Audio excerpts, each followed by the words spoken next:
West Denver. Sleep deprived and heavily caffeinated. All right, let's do this then. This is the Jeff and Bill Show. I don't understand why this is an issue. They don't always agree, but hey, at least they have coffee. Coffee. And each other. I love you, man. God help us. I want to bless him. We need all the help we can get. Now here's Jeff Hunt and Bill Thorpe.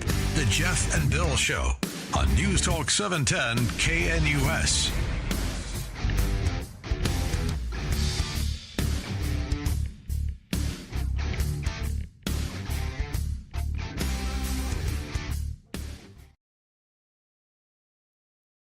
Well, it's 6 a.m. in the Mile High City on this Tuesday, June 3rd, 2025. Good morning, Denver, Colorado. You've tuned in to the Jeff and Bill Show. News Talk 710 KNUS. I'm your co-host, Jeff Hunt, along with Bill Thorpe, bringing you the freshest insights and hottest takes from the right, left, and center. Also providing lots of rich content for Channel 9 to talk about yesterday's interview with Danielle Jurinsky. He doesn't even, I'm looking at it now, Kyle Clark doesn't even... give us any credit. Even 710 KNUS. He literally clipped the interview we did with Danielle Jurinsky and put it up as, and then puts next on the bottom of it. You know, there's a thing where there's like an understanding of professionalism inside the industry that you don't all have to agree. You're not all rowing in the same direction. Yes, we can have different politics. We can even like different NFL teams.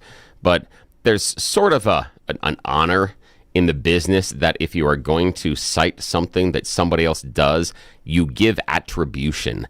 If you're going to take like 2 minutes of it and then throw it up on your... Well, the issue is this, is that one of the basic rules inside of journalism is attribution to a source.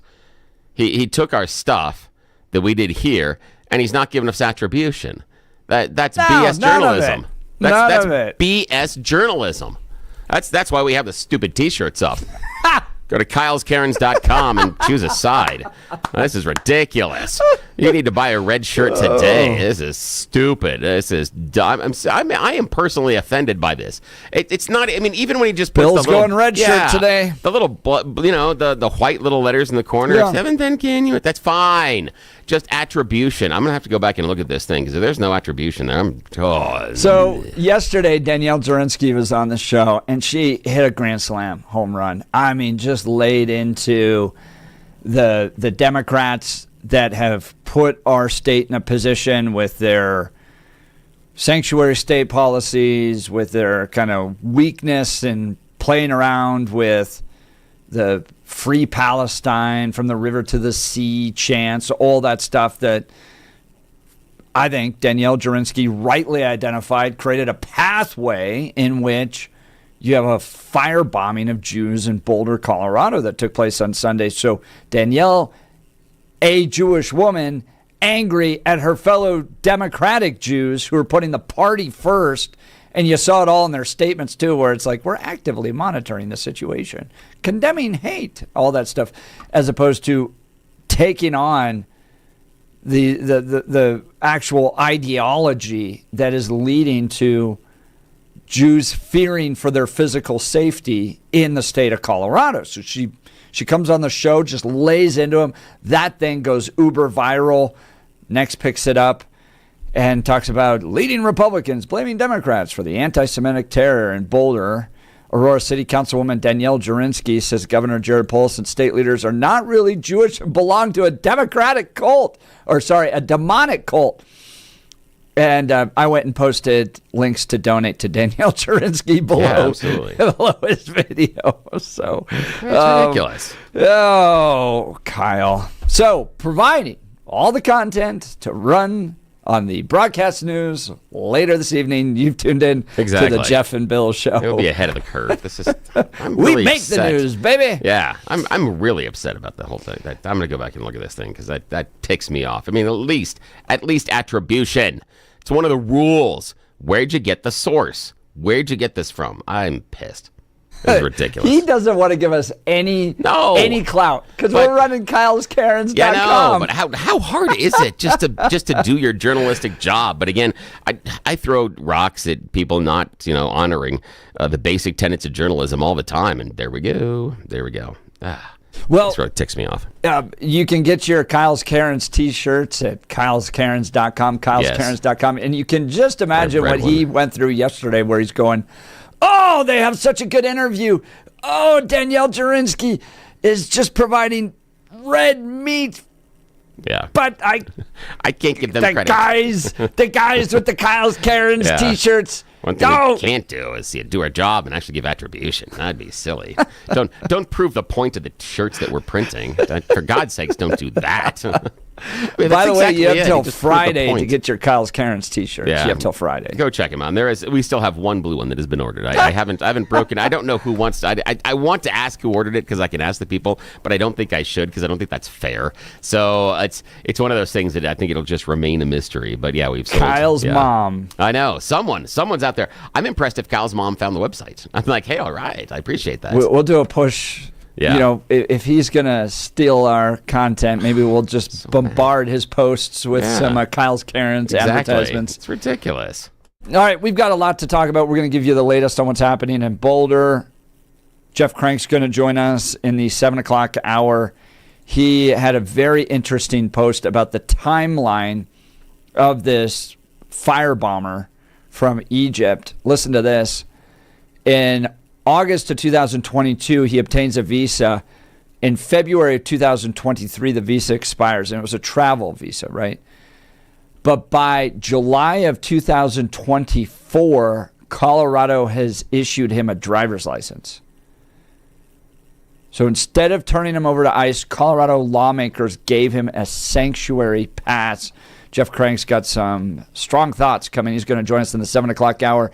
8 o'clock hour, Lindsay Datko, Jeffco Students First, is going to join us because Jefferson County schools being investigated by the Trump administration. This was one of two big investigation announcements coming yesterday. We'll get the latest on that in the 8 o'clock hour. And then Bill and I are going to talk this crazy new AI development that's taking place where they can replicate sitcoms with entirely new episodes with characters that have since died. Like you could see entirely new episodes of Gilligan's Island. So don't miss that conversation in the 9 o'clock hour. We've got a lot ahead. Now is time for your 6 a.m. dose of news and comment with Blake Olson.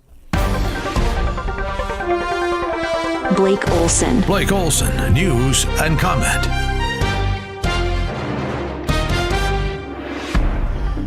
Good morning. It's Tuesday, 48 and cloudy in Denver, expecting a high of 58 today. The 7-10 5-day forecast is coming up. Our top story. We still have 2 victims in the hospital. I believe those are the 2 that were flown to University Hospital in Aurora. I believe the victims, the additional victims that we learned of today, the reason we didn't know about them until today was their injuries, thankfully, were more minor in nature. The terrorist in Boulder, in the Boulder attack, is getting hit with federal and state charges. But unlike him, they're not using a flamethrower, probably should. Boulder Police Chief Stephen Redfern. Piecing together a timeline using video, license plate readers, all of those things, relying heavily on our federal partners. As of right now, I have not been made aware that we actually have video of him carrying anything into that area. Mohammed Solomon is the dirtbag who used a makeshift flamethrower and Molotov cocktails, injuring 12 people, 2 of which remain hospitalized. And as we all know now, it was planned maybe a year in advance, and Solomon is being charged with a federal hate crime, 16 counts of attempted murder, which carries a life sentence. The 45-year-old Egyptian was once again in the country illegally. DJT on Truth Social this morning says a biological male competed in the California Girls State Finals. We talked about it yesterday, winning big, despite the fact that they were warned by me not to do so. As Governor Gavin Newsom, this is DJT talking, fully understands Large-scale fines will be imposed. Bring all the runner-ups, Mr. President, to the White House and give them all gold medals. That's what needs to happen now. Fake tapper with a Colorado angle in his book. I didn't even know about this one.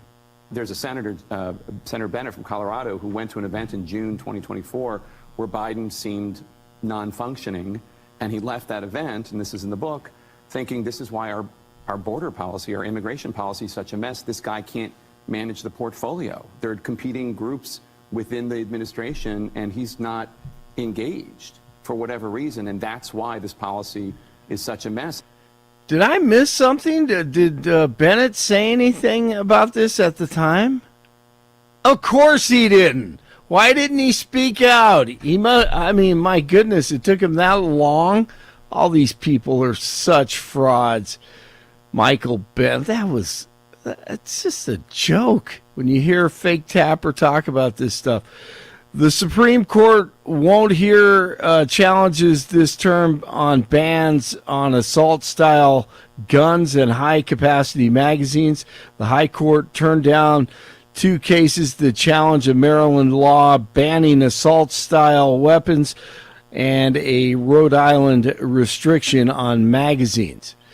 From NBC News, families say they're leaving the U.S. because of its anti-transgender climate. One of the families said that they decided to move from Colorado to New Zealand after their 9-year-old trans daughter's health care was interrupted. A 9-year-old trans daughter. That is child abuse by these Colorado parents who moved to New Zealand. Enjoy New Zealand. The FBI, by the way, is now accepting reports on any physician mutilating minors with gender-affirming care. That's wild. I mean, it understand that. They have an FBI tip line now if doctors are performing yes. gender-affirming care, and I put affirming in quotes, yes, if they're mutilating kids. Mm-hmm. Unbelievable. Well, yeah, thank God.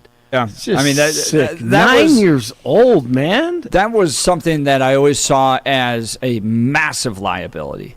Like, if you're a doctor performing that, right. I mean, if anybody can sue on anything, you don't think 10 years from now, when they have lost body parts, they're not going to come back and sue you? They're going to sue you into the ground. Exactly. Absolutely. Actor Jonathan Joss is dead. He was 59. Joss was known for playing the role of John Redcorn on the animated series King of the Hill. According to the San Antonio Police Department, Joss was killed on Sunday after reportedly getting into a heated argument with a neighbor. News brought to you by Lair Fireplace and Patio, Denver's premier source for everything fireplace, patio, and grills, locally owned and operated since 1954, online at lairfireplacepatio.com. The Rockies win 6-4 over the Marlins. First pitch today in South Florida at 4:40. 46 in Arvada, 47 in Aurora, 48 in Denver. And let's see, Jeff and Billy continue. Thought I had something. I don't have it. Doggone it. Oh, by the way, you're listening to 710. News Talk 710. KNUS. Your KNUS forecast for the Denver metro area is a cool and damp one this Tuesday. We'll be looking at cloudy skies as well. Showers through the day, a possibility on and off with a few thunderstorms then this afternoon, this evening. Temperatures cooler than average, just near 60 today. Lows tonight near 50. Low 70s Wednesday into Thursday will be long on clouds and have additional shower and thunderstorm activity. Weather sponsored by Colorado's Best Roofing, reminding you to protect your home from the harsh Colorado weather and schedule your free, no-obligation roof inspection today at roofingcolorado.com. That's roofingcolorado.com. I'm meteorologist Mark Huer in the 710 KNUS Weather Center.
All right, welcome back to the Jeff and Bill Show. Yesterday, very busy as we covered the terrorist attack that took place, the firebombing of 12 Jews in Boulder, Colorado. So I want to catch up on some of the other news we weren't able to cover yesterday.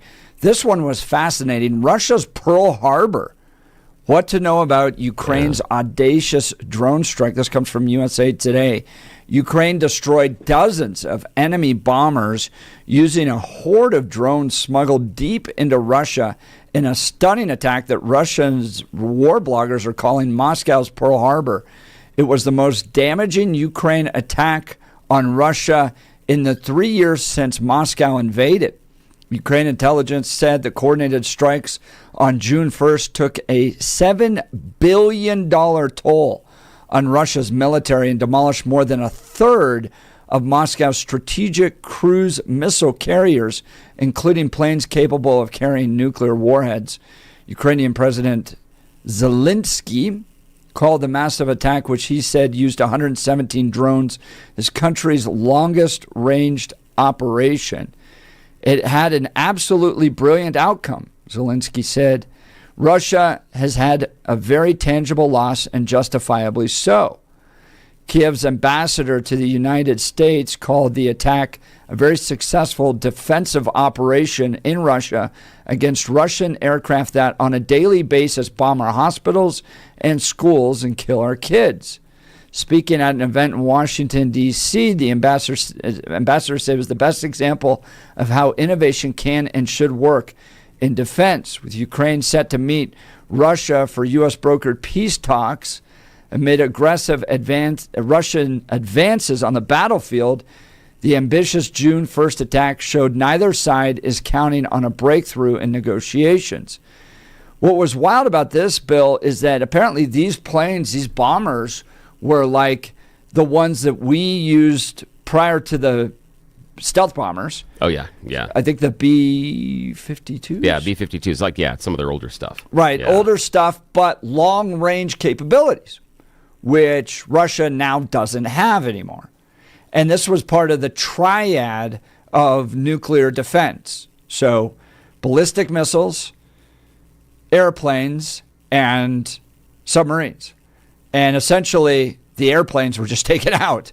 So Russia suffering a pretty significant loss here.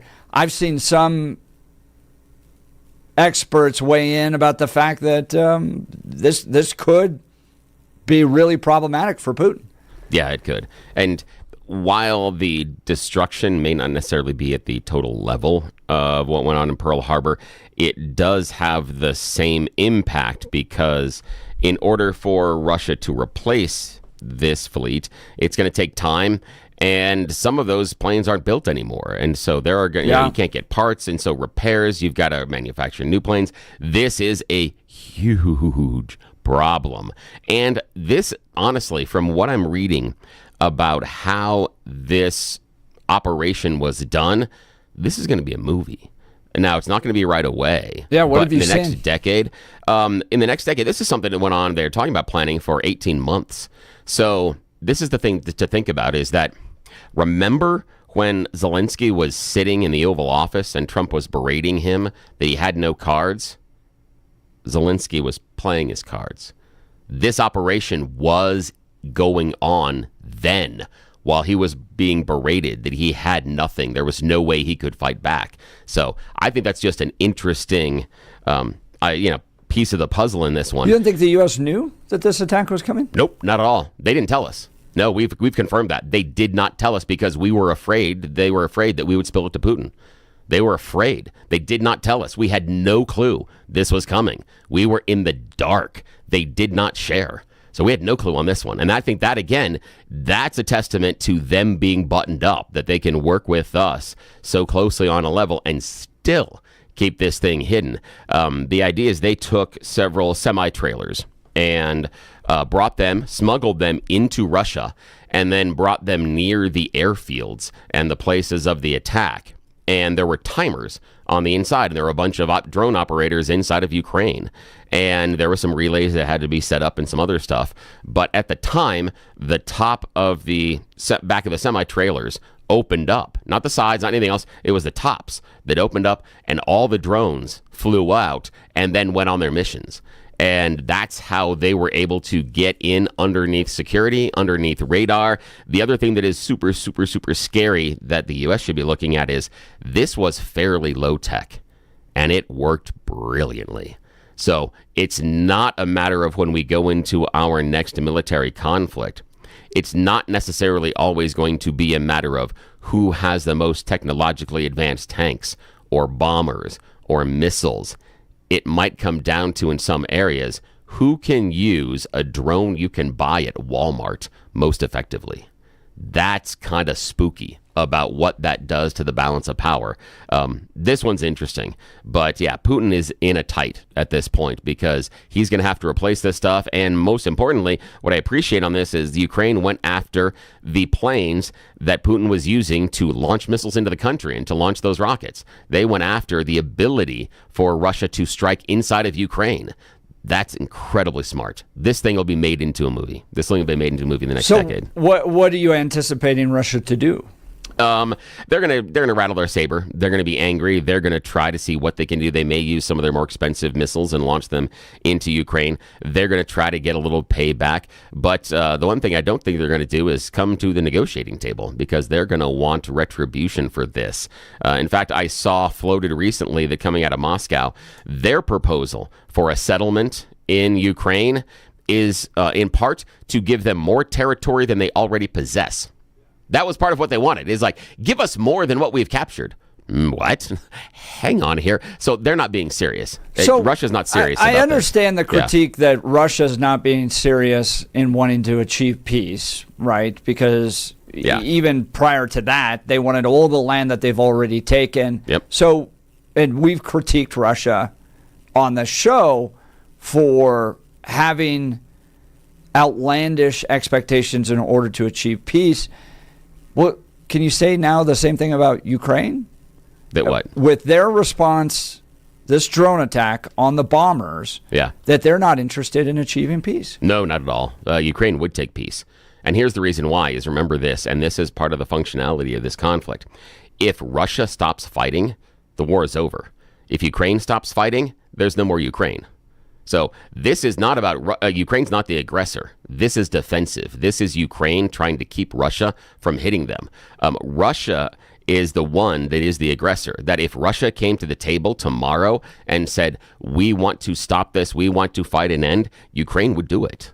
That's absolutely, and we've seen that. Zelensky wants an end to this, but he's not going to take an end that, in one, allows Russia major control of his country, or two, has to give up a lot of territory, and that's something we're going to have to work through. Why would you give up your territory? I mean, if you had an argument with your neighbor and they came over and knocked down your fence, and they started setting up a barbecue and doing other things in part of your backyard, and the police came over and the police said, well, you're just going to have to let them have that part of your backyard. How happy would you be about that? Now, if they went back into their own backyard, you may still have aggression and you still be angry with them, but you're not going to go into their backyard and start doing stuff. But if you're going to, but you would maybe, if they set up the barbecue in your backyard, go into their backyard and cut the gas lines so their barbecue doesn't work. That may be something you did so that what they're doing in your territory doesn't work. That's kind of what you're looking at. And so that's the idea, is how much would you allow your neighbor to take over your backyard?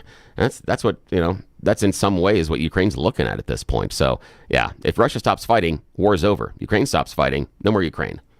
Bannon and his allies speculating the Trump administration had given tacit approval to this. Jack Posobiec saying there's no way that our intelligence services could not have known about this. We've had intelligence services that have been on the ground, as we know, prior to the war, that are directly direct embeds with Ukrainian intelligence services and Ukrainian security services. Where does this go from here in your mind? Are we pushing Putin towards actually having to negotiate peace at this point? Or are you pushing him into a corner? Bannon yesterday on War Room saying that that the Ukraine strikes risks escalating war, could go pushing Russia all the way into World War III. Give us a call. We'd love to hear from you. 303-696-1971, 303-696-1971, or text us on the Dan Caplis Law text line at 720-819-5115, 720-819-5115. Steve Bannon saying that this was comparison to the Pearl Harbor attacks. This was a sneak attack on the eve of peaceful talks. Ukraine engaged in a sneak attack. Would love to hear from you. Give us a call. Let's talk advanced hair restoration, guys. If you're losing your hair, you need a simple solution that works. You want the best modern technology with top-rated physicians, something that's guaranteed to work. Guys, you need Dr. Tanya Pauls and her team at Advanced Hair. They've completely redefined hair restoration from the experience itself to their unmatched results. You got receding hairline, bald spot, or thinning hair? Address them all with Advanced Hair's simple one-day treatment in a calm, relaxed environment with the most experienced professionals. Advanced Hair has performed tens of thousands of these breakthrough treatments. And get this, your own natural hair begins to regrow the very next day. No one in Denver can offer anything like the Advanced FUE found at Advanced Hair, and I highly recommend their team. Look, it all starts with your free consultation. Give them a call. Here's the phone number, 720-459-HAIR, 720-459-HAIR. If you qualify, you'll get $250 off and 250 free hair grafts. So refine your hairline with the team that's redefined hair restoration. 720-459-HAIR, advancedhair.com, advancedhair.com. Lots of text messages coming in, phone calls starting to light up. We'll continue the conversation. You're listening to The Jeff and Bill Show. This is Denver's Talk Leader, News Talk 710, KNUS.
Welcome back to the Jeff and Bill Show. Ukraine launching what's been called Russia's Pearl Harbor, attacking its fleet of bombers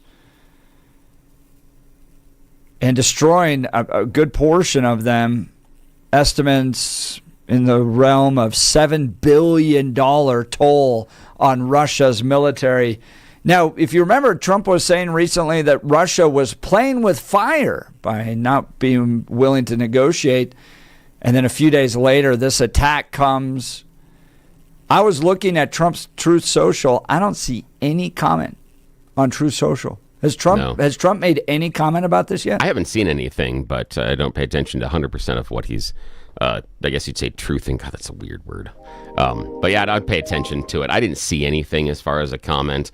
And, I know there are implications that we probably had hints of something going on, but I know that according to reporting that they did not tell us directly and say, this is what we're doing, this is when we're doing it, this is how we're doing it. None of that information was conveyed. And I think this is wonderful because, again, Putin is the aggressor. And I understand Steve Bannon is saying, oh, you're pushing Putin into a corner, you're pushing Putin into a corner. Isn't that what Reagan did? Isn't that what Reagan did in order to, bring down the Soviet Empire? Yes, they pushed him into a corner, and then they degraded his ability to wage war. It's exactly what's happening right now. It worries me to have people like Steve Bannon and others seem to be giving grace and openness towards the position of Vladimir Putin. It shocks me, especially coming out of the party of Reagan. But here's what I hear from proponents of these attacks is that Vladimir Putin's evil, Vladimir Putin's crazy, he's insane, he's paranoid, and then we pushed him into a corner, and the dude has nukes. Yeah. So I at least get the concern that we don't want to end up in World War III over Ukraine, because I don't want to send my sons or daughters to go die for this war. I have no interest in doing that. So how do you achieve peace with a madman, with someone who's crazy, who owns nuclear weapons, and now we've taken away 1/3 of the nuclear triad that Russia has? I mean, I guess we just hope that he doesn't respond with nukes, but I at least get the concern that we don't want to end up in World War III. Well, here's the thing is I understand the idea of not wanting to send American men and women over there, but I firmly believe that the idea of this specter of nuclear war on the horizon is nothing more than an invention of anxiety and partial hangover from the Cold War. And the reason why is what was the reason that we've come to some of these nuclear treaties, and the reason you've had some of the demolishment of some of the delivery systems and other things is because of MAD, mutually assured destruction. That's what keeps the nuclear weapons in check. They are now not an offensive weapon, but a defensive weapon. If you don't want people to invade you with conventional means, then you get a nuclear weapon to keep them outside of your borders. That's how they're used right now in geopolitics. And as long as we have mutually assured destruction, a nuclear weapon is not an offensive weapon, except by breakaway splinter groups like terrorists. Those people don't care because they're not necessarily moored to a specific ideology or even a specific country. So that idea of mutually assured destruction doesn't matter anymore. But with Russia, Russia's not going to launch a nuclear weapon. I would be incredibly You don't think so? shocked. That was going to be my next question. No way in hell. No way in hell. Yeah. I mean, we just took out $7 billion, or not we, but Ukraine, but we're essentially funding Ukraine. Yeah. So the West knocked out $7 billion of Putin's airplanes. What does he do to respond? He's going to try to increase the kinetic response. He's going to launch more missiles. He's going to try and get more bombers. He's going to try to get more troops on the ground. He's going to try to get more artillery. That's where I would look. He's going to look for, and again, it's going to be a cost-benefit analysis for him, because artillery is probably the most efficient, but also you have to get it close to where you want to fire from. If you can shoot missiles. Yeah, that's great, but those are expensive, especially the ones that he'd need to use at this point. So how much more money does he want to put into this? Russia has got incredible inflation right now, and he is spending a significant portion of the nation's GDP on this war. So Russia's not getting rich. In fact, he's harming the economy based on this, but he's also invested in this.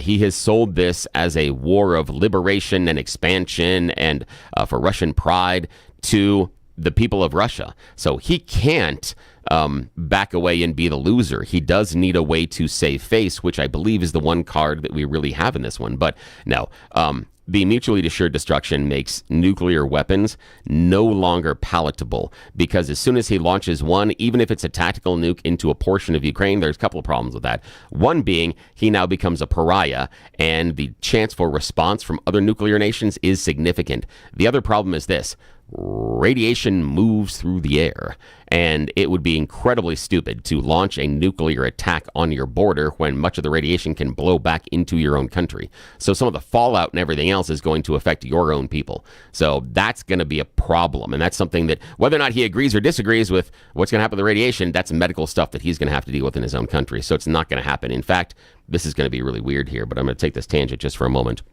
That's part of the problem with Trump's idea behind the Golden Dome, is it takes away mutually assured destruction. If you want to kick off another arms race, if you want to kick off something like that again, and I'm worried about that because of where our budget is and the fact that we have such a large debt right now, to get into another arms race is going to put an incredible tax and strain upon the American economy. But if he goes ahead with his Golden Dome, that's exactly what happens. Help me understand the problem with taking away mutually assured destruction. I mean, at this point, wouldn't you just want to downgrade your nuclear arsenal? Because if we develop a Golden Dome, eventually somebody else will develop a Golden Dome. So it doesn't matter if you shoot 1 or 100 of them. Yeah, so they'll all get shot down. I know. So what do you have to do? In order to maintain that security and that defensive posture, even offensive posture, you need what? New weapons. If the Golden Dome makes nuclear missiles and other weapons irrelevant and obsolete, you now need new weapons. And so that's going to be a new arms race, because isn't that just progress? I mean, hasn't all of humanity moved towards new weapons? In some ways, yes, but it kicks off an arms race because it takes away the idea of mutually assured destruction. We do have a bit of an arms race, but not nearly on the levels we had during the 80s. But as soon as you take away the idea of mutually assured destruction, as soon as Russia or anybody else doesn't have that card on the table that, hey, I know that America or anybody else isn't going to launch nuclear weapons at me because it is mutually assured destruction. As soon as America can launch their nuclear weapons and not be destroyed, that changes the game. Now everybody else needs to get new ways to attack, and that kicks off an arms race because now we need to defend ourselves. What would that look like? I think we're heading that way anyways. I think all of military fighting is just going to be us throwing drones at each other. Yeah, it could be, but the issue for me is that I understand we're going that way, but the arms race is something different because of what I experienced in the 80s and through some of the 90s is this race and this constant spend. And that's what I'm worried about, is we get into another arms race. You think our debt is a problem now? Oh, yeah, because remember, as soon as I start talking about increasing defense spending, if you start talking about fiscal responsibility, why do you want everybody to die in America? I guess I just don't know what that weapon looks like. It seems like what happened with Ukraine, for instance, was low-tech drones, right? What I see warfare going in the next 10 years is just throw like thousands of drones at your opponent with the hopes that some get through, like what happened with Ukraine against Russia. And that doesn't seem that expensive to me. So what kind of weapons do you think are going to be developed? I don't know. But the issue being that is as soon as you take those nuclear weapons off the table, as soon as one side knows that their weapons are no longer effective, that kicks off the arms race. And that's going to be a problem. And so I don't think that we're thinking this one all the way through, that as soon as you take mutually assured destruction off the table, our opponents have to start an arms race. They have to figure out a way, because otherwise we can do whatever we want. We can walk around and rattle our saber and say, we can launch nukes at you anytime we want because you can't hit us back. and that's a problem for them. And there it kicks off the arms race. So that's going to be an issue. But no, there's no way that Putin is going to use a nuclear weapon, especially so close to his borders. That would be like us dropping a nuclear bomb just on the other side, like in Tijuana. You know that all the fallout's going to blow back into San Diego. Why would you do that? Why would you do that? Because you're going to make your own people sick. So many. Oh, I know, but the issue is it's just too close. It doesn't make any sense tactically to drop a nuclear weapon so close to your own population because you know what's going to happen based on the fallout. So, yeah. Oh, I'm restraining myself. You opened the door for some funny I know. ones. Yes, for Tijuana. I know. That's why I went there. Because it could clean the place up. Yes. Rob in Tennessee. Destroying or damaging some of Putin's nuclear triad bombers does not take away the nuclear triad. It means he has to adjust how they're used. I've seen nothing substantiating Ukraine's claim of total destruction of the bombers at these bases. All the videos I've been able to find show about 4 of the Tu-95s, an AN-50, and no Tu-22s. It was an effective raid and an embarrassment for Putin, but not a crippling raid on his bomber force. Yeah, he still has ability, but it's Rob in Tennessee. Yeah, but it's constrained, and the other part is it's expensive to rebuild. That was the problem with Pearl Harbor for the U.S. is that we had to rebuild in order to get back up to where we were. So that's the real issue. He does have the ability, but it vastly constrains the ability. They're saying somewhere around 40 planes or so hit. But again, even if they're not totally destroyed, it still repairs. So it's going to take time for him to get back up to where he was. I said this last week when we were discussing this. I think Putin had a window in which Trump was friendly to him. Yeah. But as I've said before, you can quickly become Trump's enemy. I mean, anybody in the Republican Party knows this. Yeah. Leonard Leo knows this. The guy who built all the judges for Trump's first term is now I forget the term he referred to him, a loser or something like that. But you can quickly become Trump's enemy. I don't think Putin wants to do that. And I think that Putin's running out of Trump's window of opportunity here. So I'll be interested to see how he responds. And I want to see how the president responds because I haven't seen anything yet. This happened 48 hours ago at least. And so far, nothing from the president. All right, let's talk Memorial Day savings. Yes, I know Memorial Day was 2 weekends ago, but our friends over at Mountain High Appliance are continuing with the savings. You have until tomorrow, okay, to get up to $3,800 off on stunning cafe appliances featuring customizable hardware and bold show-stopping finishes. All of this at Mountain High Appliance. Take advantage of these limited-time offers ending tomorrow. When you think appliances, think locally owned. Mountain High Appliance, $3,800 off stunning cafe appliances. That's awesome. Take advantage of that, guys. All right, we got You Choose the News coming up. You're listening to the Jeff and Bill Show. This is Denver's Talk Leader, News Talk 710 KNUS.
Well, it's that time of the morning. We give you a little levity, especially on a rainy Tuesday morning. Hopefully this could get you going today.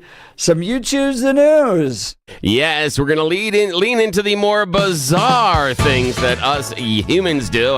Shout out if you recognize the reference to the song there. Alrighty. Yes, this is America's favorite fake radio news game show. You Choose the News. I've scoured the interwebs for moments this morning to find really dumb stories about us humans, and then given them even more ridiculous headlines so that we can play this fake radio news game show. Why, oh, why would we be this irresponsible with valuable KNUS airtime? Well, it's because Jeff and I are left unsupervised this early in the morning. And we know we're providing good content for Kyle Clark later. Exactly. What would Kyle do on his show in the afternoon if he wasn't listening here?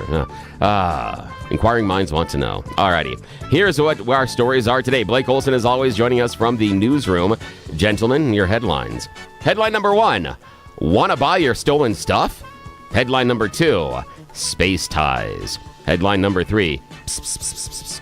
And headline number 4, AI marketing. Mr. Hunt. Start with space ties. Yes, space ties. In a world first, there's going to be a brand new dish going to be served to NASA astronauts coming up. The Axiom Mission 4 is set to launch from Florida on the 9th of June, and they are going to make a historic journey with Thai chicken into the cosmos. Cosmos. Nice. Yes. The upcoming mission is going to see the astronauts from various nations travel to the International Space Station. All the food served aboard the spacecraft must undergo stringent certification processes in order to ensure its quality, safety, nutritional value, suitability for storage, and consumption when you're floating around in space. So Thai chicken in space has been approved. And in fact, because this is such a big deal, they're going to have a national viewing of the launch in Thailand on June 9th. Nice. Yes. Wow. Yes. Now, Thailand does have is the world's leading chicken meat exporter. Over 900,000 tons of processed chicken is shipped to markets across Europe, Japan, and the Middle East just in 2024. So, yeah, Thai chicken now available, in space. I think that's great. Yeah. That's They're my gonna have to favorite tie it down up backpacking there. dinner, by the way. It's wonderful. With the frozen or the dehydrated meals you got. Oh, yeah. Yep. Thai chicken. Thai Actually chicken's turns fantastic. good. Yeah. Alrighty. Now, Blake Olson, your choice, sir. Want to buy your stolen stuff or AI marketing? Oh, man, I'm afraid to do this because I know your mind. Yes. Here we are going to find ourselves in Ken Carl, Colorado. Yes, just up the road. Recently, deputies were called to a Jefferson County home because there was danger inside.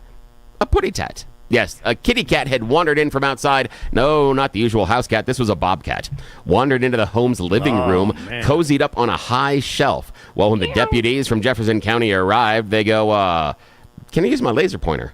Is a cat a cat? Can I, put the dot on the ground and zoom it around and see if the kitty would chase it outside? Well, no, you can't. It didn't work. The deputies thought, well, cats are all the same, aren't they? No, they're not. No, they're not at all. The bobcat completely and totally ignored the laser pointer. And in fact, the Jefferson County deputies just told the homeowner, leave the back door open, same way the bobcat got in. It'll probably leave. And yes, it did. Yes. It did? Yeah, it did. But Did you get lunch? No, didn't eat dinner. No, nothing at all. The thing, though, is that I was really intrigued by the story because if that laser pointer worked, imagine you're out in a safari or something like that, lions stalking you, and you're like, hey, look at a laser pointer. However, it would make trips to the zoo really, really difficult, but it would have been fun. Just saying, it would have been a lot of fun to play with. Absolutely. Could have, but I know. Okay, Mr. Hunt, your choice, sir. Want to buy your stolen stuff or AI marketing? AI marketing, please. AI marketing. After a $1.5 billion investment, a company backed by Microsoft is now shutting down. Oh, man. It was on the cutting edge of artificial intelligence. Natasha, an AI app building service from a London-based Builder.ai, claimed to have the ability to use artificial intelligence to help you create applications.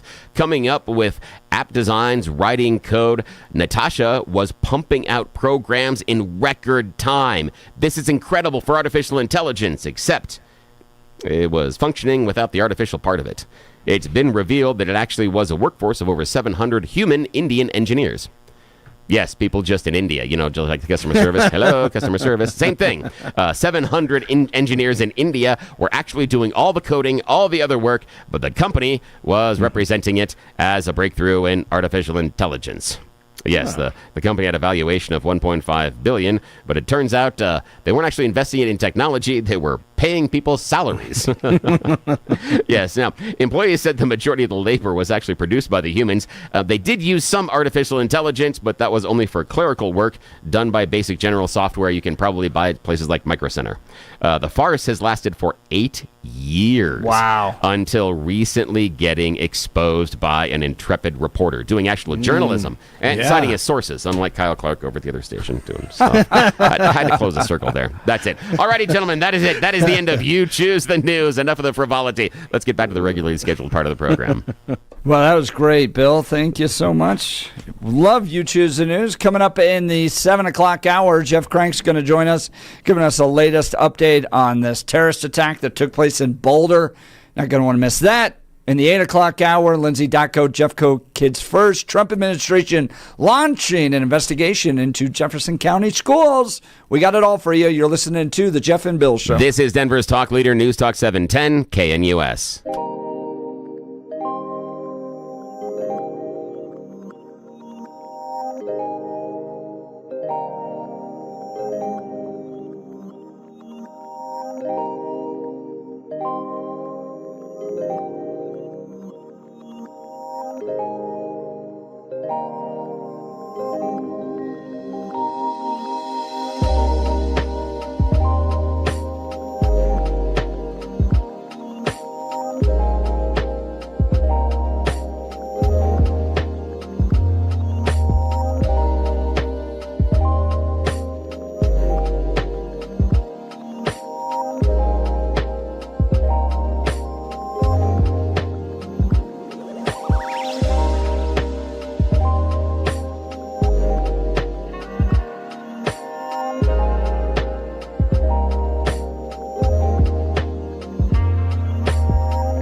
Well, it's 7 a.m. in the Mile High City on this Tuesday, June 3rd, 2025. Good morning, Denver, Colorado. You've tuned in to the Jeff and Bill Show. News Talk 710 KNUS. I'm your co-host, Jeff Hunt, along with Bill Thorpe, bringing you the freshest insights, hottest takes from the right, left, and center. Coming up after news and comment with Blake Olson. We'll be joined by Jeff Crank, Congressman from Congressional District 5. Talking about the latest we're seeing coming out of this Boulder terrorist attack. This firebombing of 12 Jewish Israel supporters that took place on Sunday. What are we learning about the perpetrator of this crime? And what did Colorado do to facilitate him living here? It's a sanctuary state. Jeff Crank with some interesting new information you're not going to want to miss. He comes up after news and comment with Blake Olson.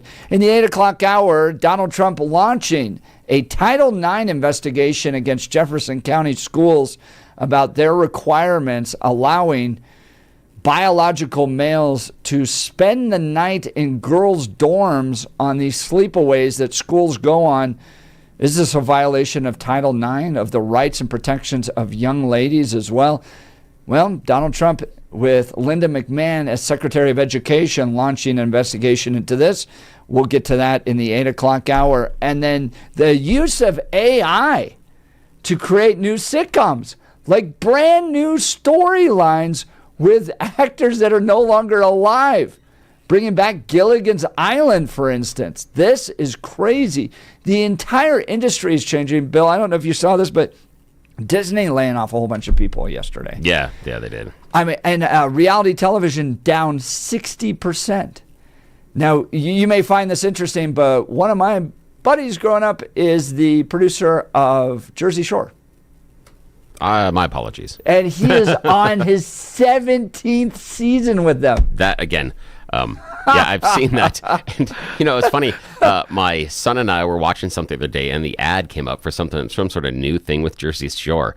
And he watched it a lot more than I did when he was younger. Yeah. And I sat there and I was like, there's still? I'm like, how is this still a thing? Dude, and that train chugs along, it does. Man. And what he and I were talking about, I said, it was funny seeing them in early 20s doing the same thing, but holding to the same, gym, tan, party type lifestyle in their 40s? Yes, you're like, we're bordering on some poor life choices at this point. I mean, this has become kind of a celebration of youth into a cautionary tale of adulthood.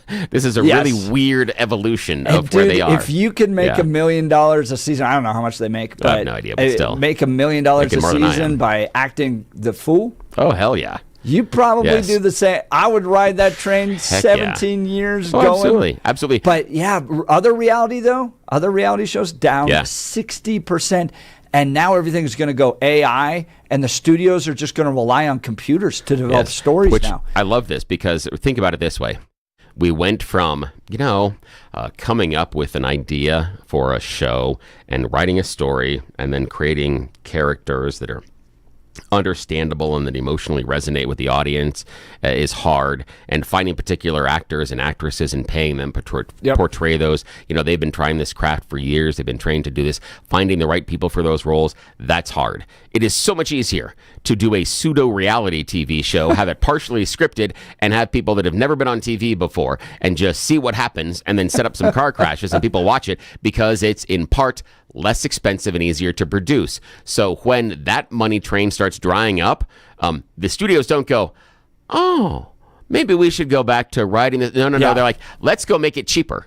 Yes. Let's find a way that we can do this. Let's type in. Yes. Let's find a way that just Ron the intern can type something into the computer, and then AI will generate something, and then we'll all make money off of it. But in many ways, this is how Hollywood's always been, right? Yes. Star Wars, they've milked that cow. Oh, yeah, absolutely. Yes. Until it's dry. They have. But I remember Disney watching... coming back with all the live action stuff. I mean, you got live action, Lilo and Stitch. I mean, yes, exactly. And, oh, gosh, what was it that...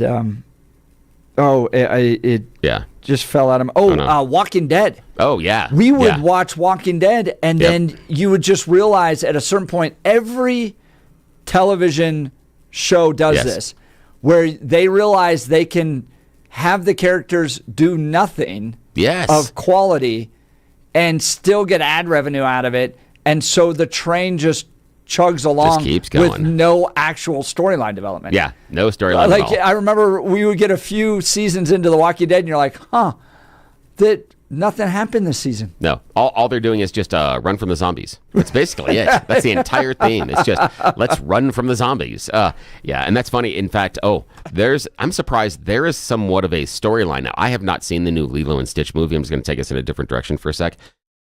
But I'm reading online, and I'm going to have to get in the theaters to see this thing with the kids of mine that enjoy it, because I want to see if this storyline is true.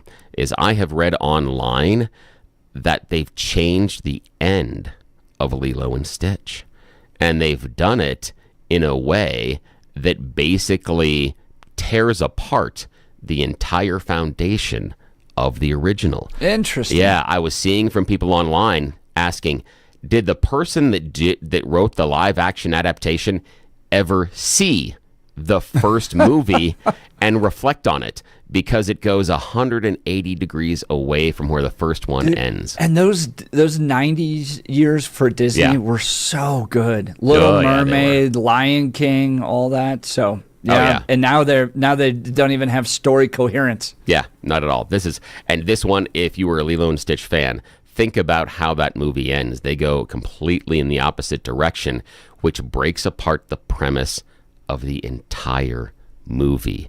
I want to see if it's real or not, so I'm not going to really jump on Disney and beat the crap out of them until I see it in the theater. But if this is true, I'm going to be pissed, because it's just like, you guys don't understand what this movie is all about. You missed the entire theme of the original story if they end it the way that they say they do. Yeah. So we'll see. Interesting. All right. We've got lots to talk about. Give us a call, 303-696-1971, if you'd like to join the conversation, or text us on the Dan Kaplan Law text line at 720-819-5115. You know you've been waiting for it. Now is time for your morning 7 a.m. dose of news and comment with Blake Olson. Blake Olson. Blake Olson, news and comment. Good Tuesday morning, 48 and rainy in Denver, expecting a high of 58 today. The 7-10 5-day forecast is coming up. Our top story.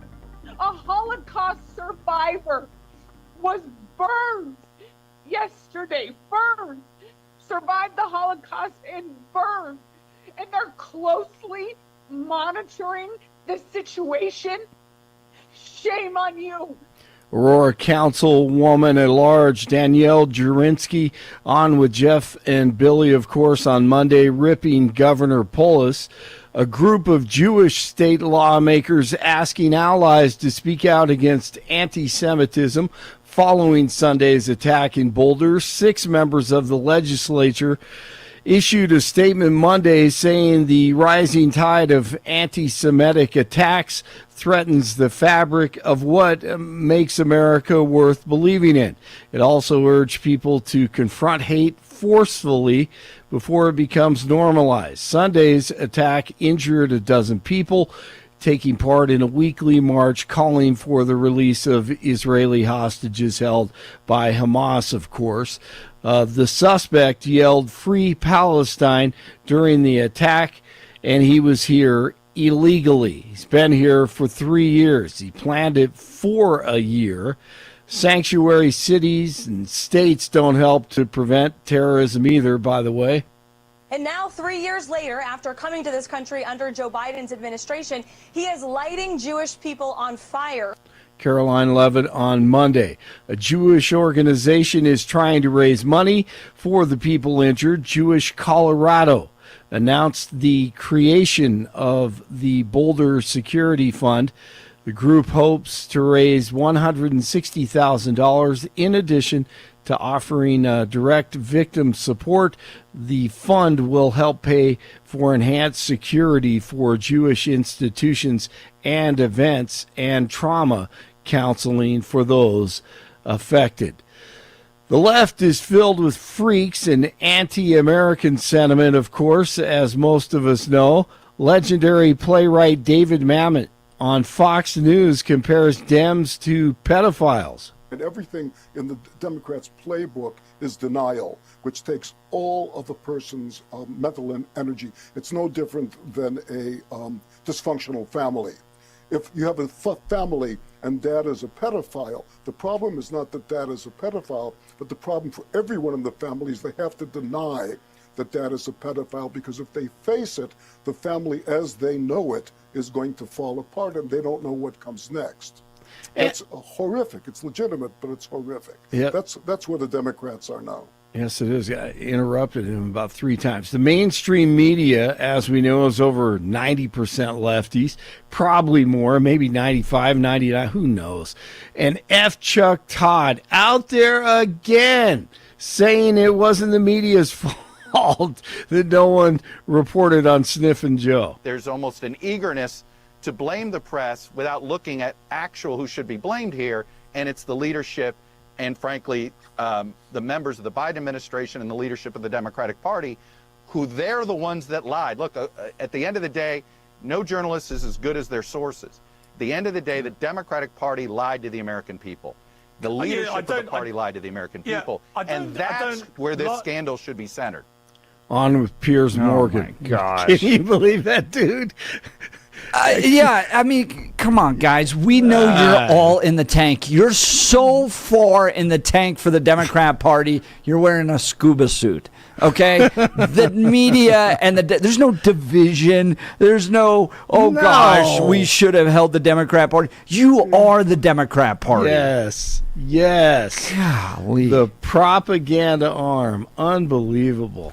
And I mean, I thought it would end with fake Tapper, but it's continuing with F. Chuck Todd. Nobody watches these guys. They're all watching their careers crumble right now. That is true. Because there's so much distrust with them.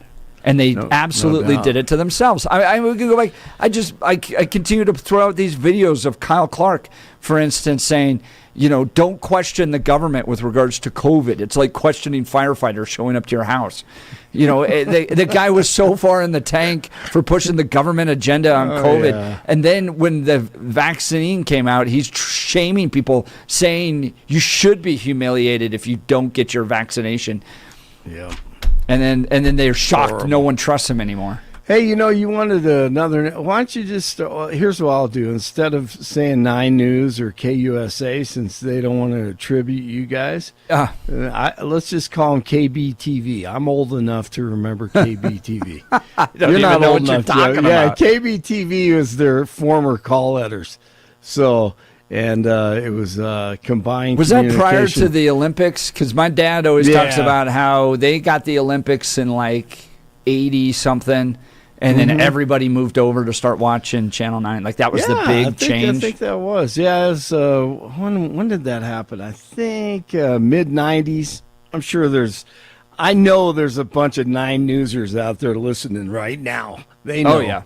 Some old school guys. They know KBTV was on Bannock Street, and that was the old KUSA. So just say, attribute it to KBTV instead. Yeah, unless we forget to Channel 9 shot a guy in broad daylight. Yeah, what about that? The security guard they hired shot a guy in broad daylight, and nobody went to jail over it. Oh, man. And they're like, wait, why doesn't anyone trust us anymore? I love it. All right, the Rockies win 6-4 over the Marlins. First pitch today, 4:40, 45 in Lakewood, 47 in Parker, 48 in Denver. Jeff and Billy continue. We now know we have a problem. And I don't think we can go and solve the problem or address the problem by acting like we bros in some pool hall. Blake Olson, News Talk 710 KNUS. Your KNUS forecast for the Denver metro area is a cool and damp one this Tuesday. We'll be looking at cloudy skies as well. Showers through the day, a possibility on and off with a few thunderstorms then this afternoon, this evening. Temperatures cooler than average, just near 60 today. Lows tonight near 50. Low 70s Wednesday into Thursday will be long on clouds and have additional shower and thunderstorm activity. Weather sponsored by Colorado's Best Roofing, reminding you to protect your home from the harsh Colorado weather and schedule your free, no-obligation roof inspection today at roofingcolorado.com. That's roofingcolorado.com. I'm meteorologist Mark Huer in the 710 KNUS Weather Center.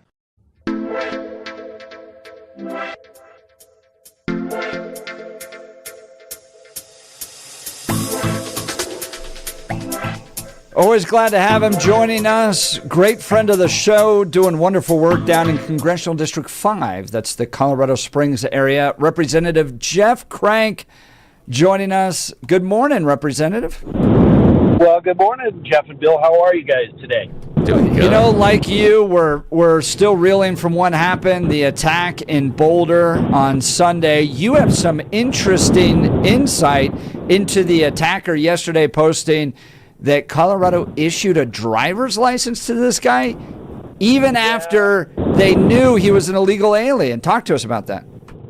Well, yeah, sure. I don't know if they knew he was an illegal alien because I'm not sure they checked, right? But yeah, that's from what I'm hearing from sources that I really do trust, that he obtained his initial visa in August of 22, and that visa expired in February of 23, but he was issued a Colorado driver's license in July of 2024.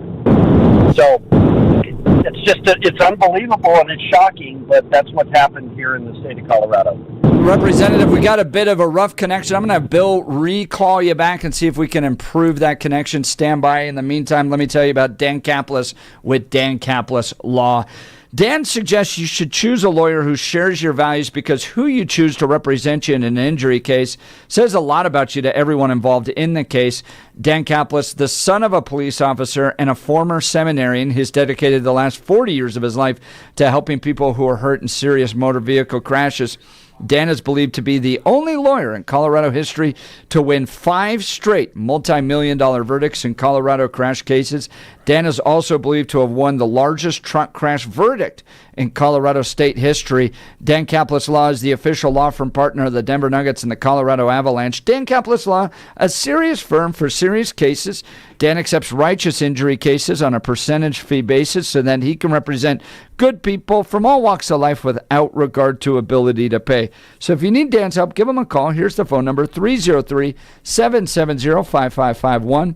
303-770-5551 or hit dankapleslaw.com. That's Dan, C-A-P-L-I-S law.com. We'll try again. Representative Jeff Crank, are you on the line with us? I am. Is that any better? Oh, 100% better. That is great. All right.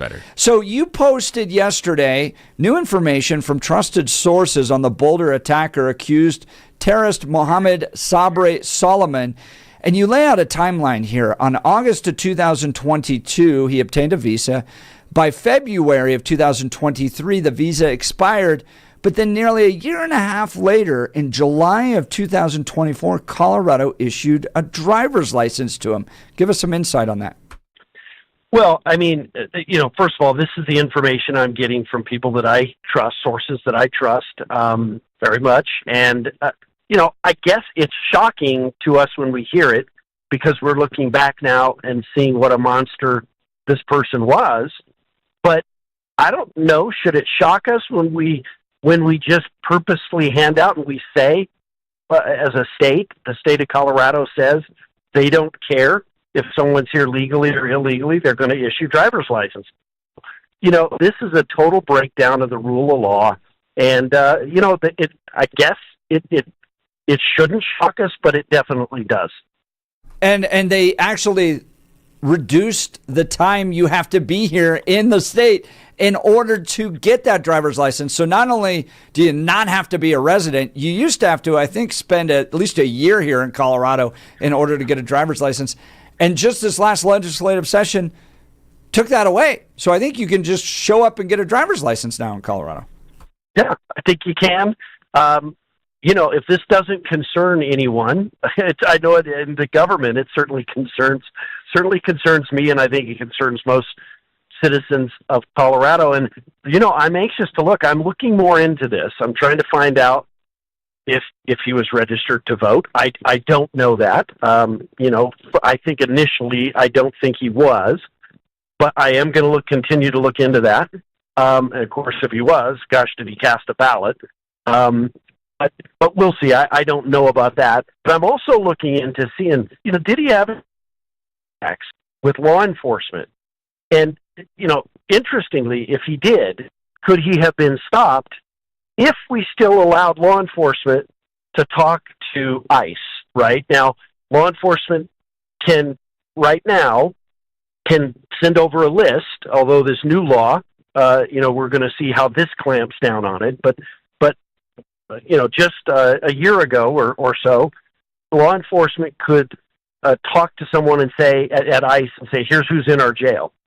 But they couldn't call someone and say, hey, we just pulled over this person. He's suspected of being illegal because, whatever reason. That's been something that they can't do now, but they could have done, 3 years ago, before the governor signed a law that didn't allow that. So what if there were contacts with law enforcement? Again, I'm looking into it to see if there were. I don't know that there were, but if there were contacts there, could that have prevented it? This is the problem when you try and pass laws and you don't think through what's going to happen, right? I mean, we know that he tried to get a firearm and he was denied because he filled out the form and they checked and he wasn't a citizen. So both the FBI and CBI knew that he was here and he knew, I believe, that he wasn't at that time. Now I'm checking on that too, but I think that's true. That was in November of 2024. So this whole thing goes to show you when governments don't work together, how the system falls apart. That's exactly right. That's Representative Jeff Crank from the Colorado Springs area. We're talking about the Boulder terrorist attack. He had been allegedly planning the attack for a year and was blocked from buying a gun. He initially wanted to shoot Jews with a gun, but because he was an illegal alien, at least that was stopped. So this brings up a bigger question. How many illegal aliens are trying to buy guns? I mean, Jeff, I'll admit, I probably hadn't even thought of that. And it's something that I think needs to be addressed. And I think the president probably wants to know that too. How many illegal aliens out there are trying to buy guns? And why are they trying to buy guns, right? Right. And we should have that at our fingertips, right? Because they ask that question, are you a citizen of the United States and are you here legally? That's asked on the form that you fill out, a background check form. So that information should be readily available. How many times did that happen over the last couple of years? I mean, that's something we need to know for sure. Well, and these sanctuary state policies, these sanctuary city policies are creating cracks. And when you create cracks, people fall through, and yet it might just be one guy. But talk to the 12 people that were burned on Sunday if it mattered that the one guy fell through this crack. He was living in a sanctuary state. Jared Polis claiming, no, we're not a sanctuary state. Meanwhile, the state legislature seems hell-bent on becoming even more of a sanctuary state. So they're lying to us. They're creating problems where people are falling through these cracks and Coloradans are getting hurt. Now, Congressman, it's only been 48 hours. Word is that this guy was a resident of the Colorado Springs area. What are you learning more about him? Yeah, he was, in fact, living in Colorado Springs. He lived 10 minutes from my house. And that should scare every single American that in a town like Colorado Springs, sort of a conservative, military town, middle of America, we had a monster waiting to go off. Literally 10 minutes from where many of us live. So there's no doubt about that. He did. It appears that his daughter graduated from high school a week or so ago, and he apparently wanted to wait until after his daughter graduated to go and commit this atrocity. This thing was totally pre-planned on his part, And again, how do we find people like this? Well, the best way to prevent stuff like this is to control your border and not let them in the first place. That's exactly right. That's Representative Jeff Crank, congressman from the Colorado Springs area where this terrorist was living. Now, we saw a list that came out from the Trump administration that I believe included and may have said El Paso County was a sanctuary county, or Colorado Springs may have been a sanctuary city. Has that been addressed? I know that was up in the air. Yeah. Congressman Boebert was working to get Weld County off that list. It seemed to be a little bit of an area of confusion. Can you update us on that? Yeah, we within 24 hours, we got El Paso County removed from that list. I don't know how the list came about or how El Paso County got put on it, but El Paso County and our Sheriff Joe Roybal has been one who has really pushed back on the governor and some of these crazy policies. And, in fact, it was interesting that list came out, but literally like 3 days before, our sheriff issued a press release listing, I believe it was 16 people that we had turned over to ICE who had been deported since then. So our sheriff has always worked with them. He's frustrated with the governor. He's frustrated with the legislature, as most law-abiding sheriffs are in Colorado. But we were able to get that fixed. I worked on it. Lauren Boebert worked on it as well. We were able to get El Paso County taken off of that list, so it's no longer on it. How about the city of Colorado Springs? Do they work? Are they seeking to work in tandem with ICE and federal immigration officials? Yeah, they are. I mean, there was some discussion, I think, early on about whether they were less than working with the federal government, but they are. And in El Paso County runs the jail, and the city puts people in the county jail too. So all of that's run by our sheriff in El Paso County, and they do work with ICE. And I've asked ICE personally, let me know, because I told our mayor, I told our county commissioners, I said, if you're not going to work with the federal government on these issues, I'm not going to work with you. And so they know where I stand on it. I have a bill that I've introduced in Congress that would take away transportation funding from these sanctuary cities, and take away federal transportation money. And so, we've got to start pushing back on this and making folks understand that, again, what in the world happens to our society if governments don't work together? Just real quick, Jeff, I was on a ride-along just the other night in Colorado Springs, and we pulled over a car because it had expired tags. Now, that's a state issue, right? But the state has been asking all of these local governments to pull over vehicles that have expired tags and cite them because they want their money. Now, what would happen to the state budget if all of the local city law enforcement and county law enforcement just said, you know what, now we're not here to help you enforce your laws. We're just going to not do that anymore. I mean, they would have a serious budget issue. So government works best when it works together with different branches and levels of government, and that's what the citizens expect. That's exactly right. That's Representative Jeff Crank from Colorado Springs. Representative, I know you got a busy day. I'll ask you just one more question here. I was in Boulder about a week before the firebombing, running the Boulder with my sons. Throughout the race, you had the Free Palestine movement protesting. Last summer, spent 4 days with the Palestinian protesters at the DNC in Chicago, interviewing them, trying to understand them. I firmly believe that the calls Free Palestine and From the River to the Sea are actually calls to violence, that they know exactly what they're doing. They're stirring up people. I interviewed these Palestinian protesters that were calling for Islamic domination in the world. They want to remove Jews from the face of the earth. One of the most anti-Semitic places is the Democrat members of Congress, people like Ilhan Omar and others. These are your colleagues. Are you seeing any self-reflection coming from them that their calls, that their words are inspiring people to lash out against Jews, they're inspiring anti-Semitism? The guy in Boulder the chants he was doing, free Palestine, I want to end Zionism, are some of the same chants that have been made by some of the members of the Democrat caucus in the House of Representatives. Is there any self-reflection going on with the Democrat Party that they're inspiring anti-Semitism?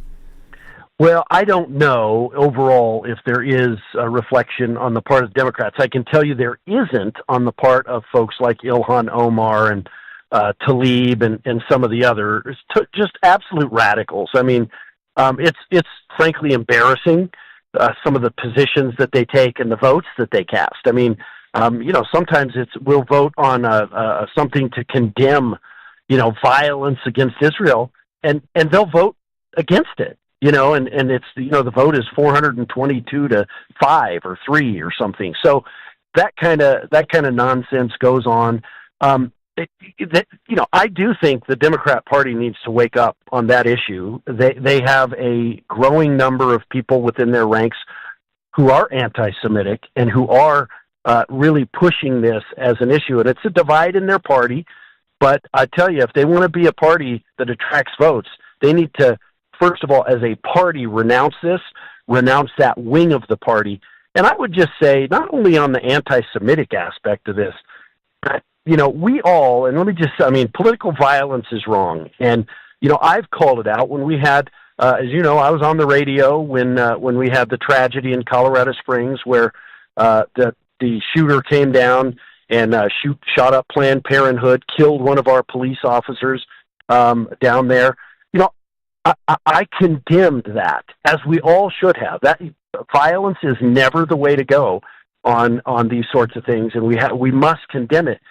But I got to say, if you look at the last several months, right, we had the assassination of the United Healthcare CEO by someone sort of on the left, upset that at the cost of healthcare and at healthcare companies, we've had scratching and burning of Teslas. We've had these incidents of anti-Semitic attacks in Washington, D.C. 2 weeks ago, and then this one in Boulder a few days ago. We've had so many of these. I got to tell you, the left needs to get control of this kind of stuff. We have, eco-terrorism. They've got a problem on their hands. Not that we don't also have that, but right now we're seeing a very strong rise of that on the left. I condemn it just as I would conservative violence, but they've got to deal with that and confront it and admit that they have it in order to defeat it. Representative Jeff Crank of the Colorado Springs area, that's where the accused Boulder terrorist was residing at the time. He's doing great work digging into who this guy is, his background, all that. You can follow him for the latest at Rep Jeff Crank on X, Rep Jeff Crank. He's doing great work down there. Thank you for representing the people of CD5 so well and joining us this morning. Yeah, thank you, sir. Jeff and Bill, thank you both. Appreciate you, and we'll talk to you soon. Sounds great. All right, let's talk L&L Heating and Air Conditioning. Boy, last night was crazy where we live. We live out in Elizabeth. It was raining like cats and dogs out there. I don't know if you got hit it did. So much rain. But my boys and I are playing basketball in the afternoon, and then I'm trying to head to bed in the middle of a snowstorm. It probably shifted 30 degrees. Oh, yeah, easily. Yeah. And so when you put in that type of pressure on your system, bouncing back from heat and cold, you need a quality heating and air conditioning system that can handle it all. We've done the research for you because our AC went out last summer. Looked at a number of different groups, invited them out to the house, talked to them, researched them. We chose L&L Heating and Air Conditioning. They're a small mom-and-pop operation. This is not a big corporate chain. And I have the owner's cell phone. I mean, they literally called to follow up with me to make sure everything was great. Wonderful company, L&L Heating and Air Conditioning. Installed it all in one day, no stress, personal service from start to finish. They even followed up to make sure everything was perfect. Our home finally comfortable no matter what the weather. And with L&L Heating and Air Conditioning, we got peace of mind. Here's some of the deals they're offering right now. Free programmable thermostat or carbon monoxide detector with new furnace or air conditioner installation. No emergency charges. They're not going to jack up the prices just to go out there and help you. $0 trip fee. They have a price match value guarantee on equipment. So no matter what kind of equipment you want, if someone's offering it at a lower deal, they'll price match it. free estimates, licensed and insured, and a 5-year labor warranty. Everything works great. Our family couldn't be happier. So if you're looking for fast, honest, and reliable service, I highly recommend L&L Heating and Air Conditioning. Give them a call. Here's their phone number, 720-851-1691, 720-851-1691, online at bestdenverhvac.com, bestdenverhvac.com. I'm sure glad we called him. That number again, 720-851-1691. We'll continue with your phone calls and texts. What'd you think of what Jeff Crank had to say? If you want to join the conversation, the phone line's 303-696-1971. If you want to text us, the Dan Caplis Law text line 720-819-5115. We'll continue. You're listening to the Jeff and Bill Show. This is Denver's Talk Leader, News Talk 710 KNUS.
Welcome back to the Jeff and Bill Show. We learned from Jeff Crank in the previous segment, interviewing him, that the accused Boulder terrorist had been planning the attack for a year, tried to buy a gun.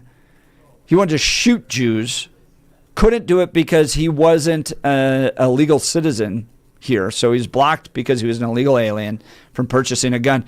But the dude did have a driver's license here in Colorado. Let's go to the phone lines. Joe Arvada. Good morning, Joe. You're on with Jeff and Bill. Morning. Good morning, Jeff, Billy. I want to start by congratulating KNUS for getting all over this story, because if you do a little Google search, you'll start realizing the mainstream media and Google and the big tech are covering this story up. You can tell it's disappearing. It's an attempt to get it out of the media, because just like remember the guy in King Soopers, that story got disappeared. They said he was a nut job. All of a sudden, all the ties to Islam disappeared. This is going to happen here again.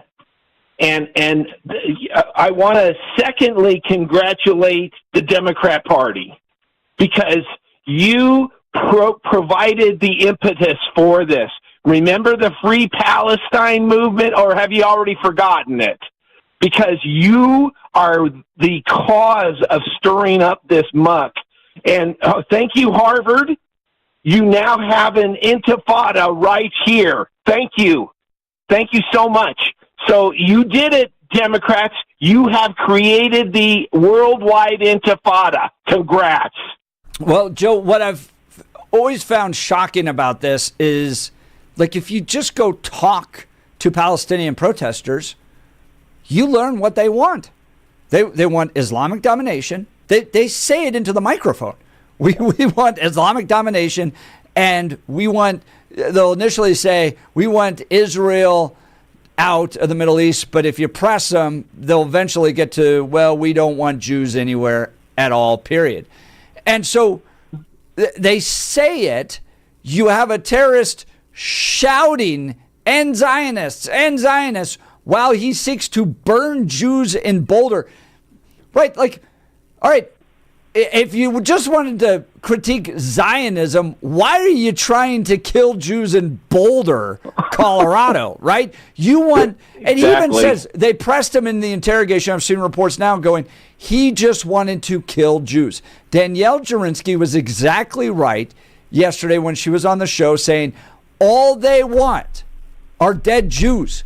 That's the movement.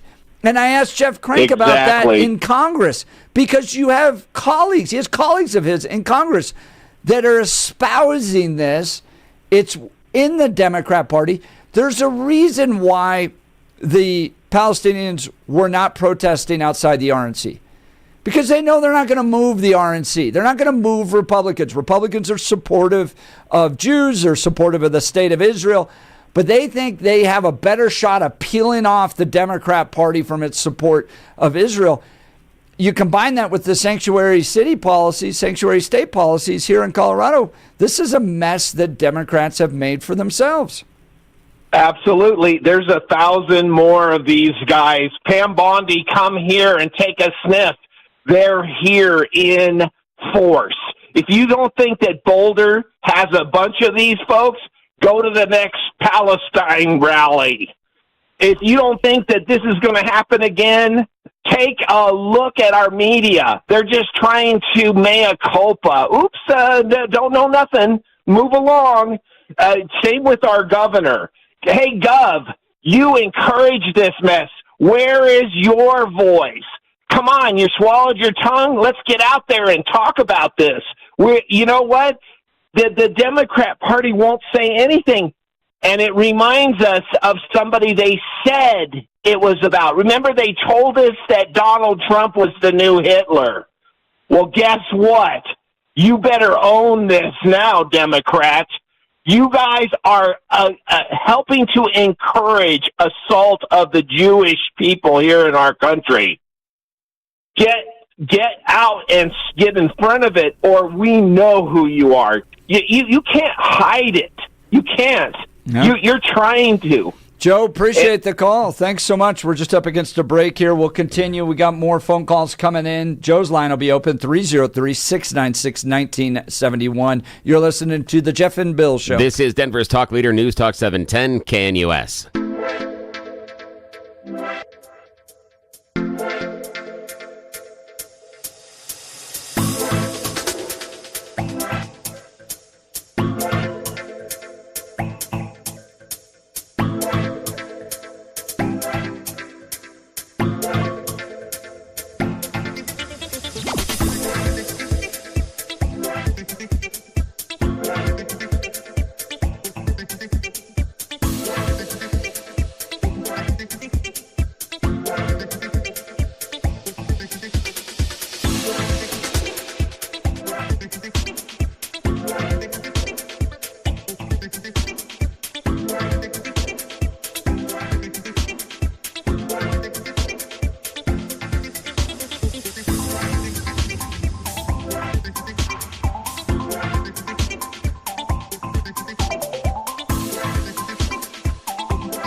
Welcome back to the Jeff and Bill Show.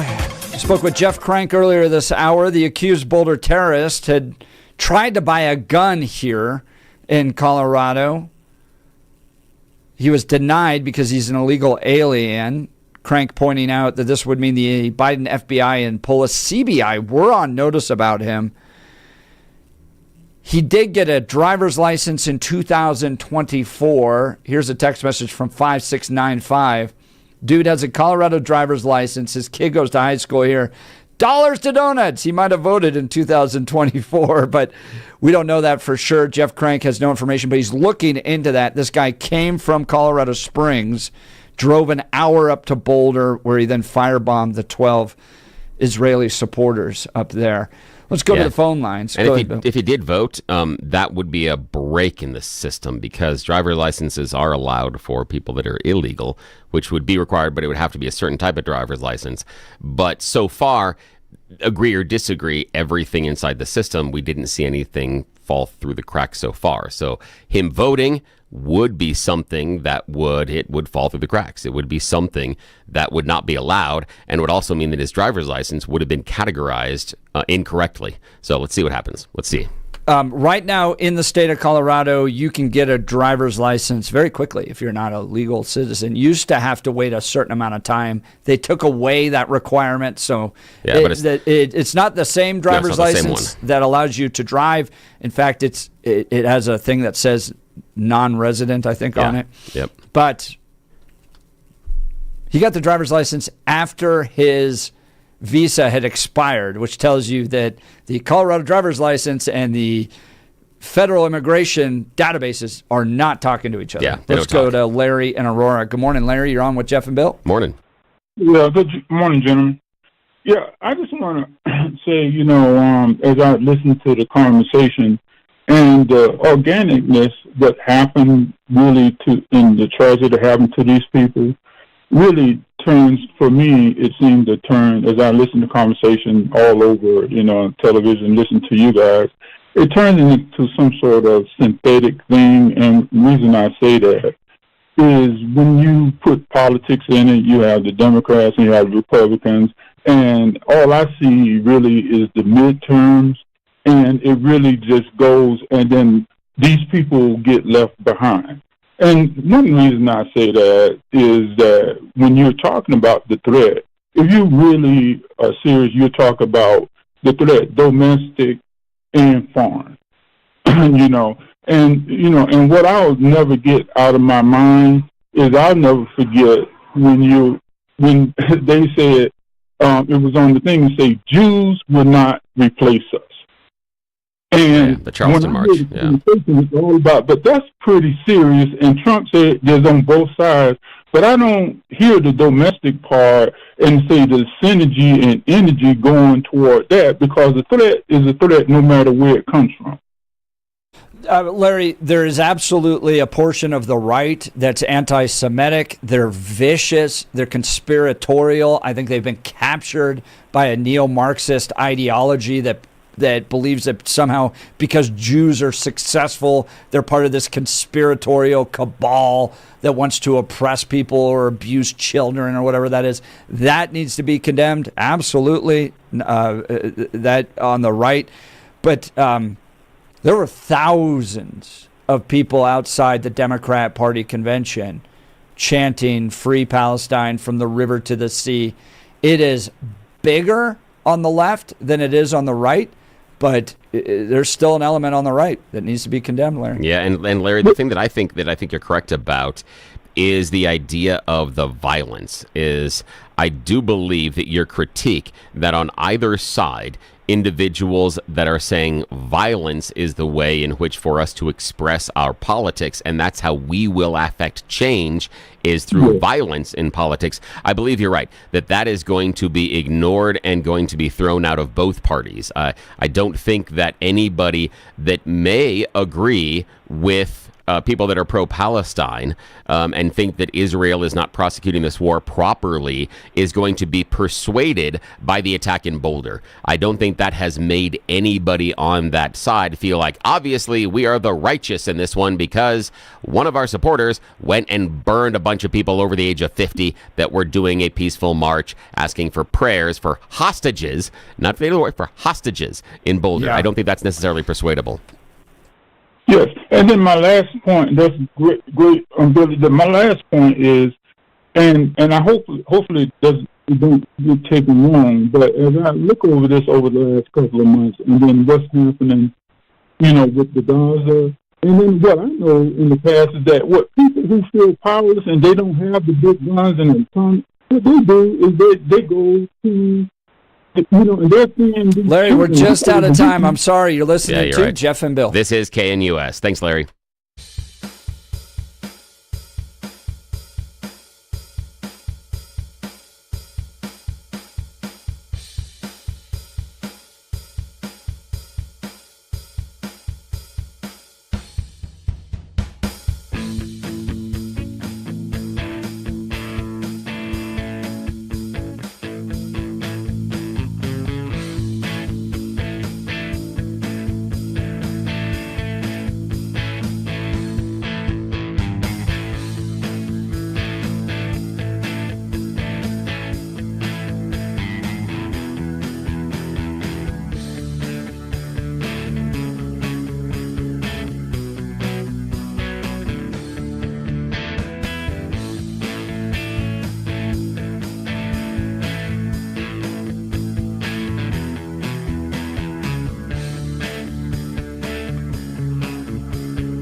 West Denver. Sleep deprived and heavily caffeinated. All right, let's do this then. This is the Jeff and Bill Show. I don't agree with that. They don't always agree, but hey, at least they have coffee. Coffee, coffee, coffee. And each other. I love you, man.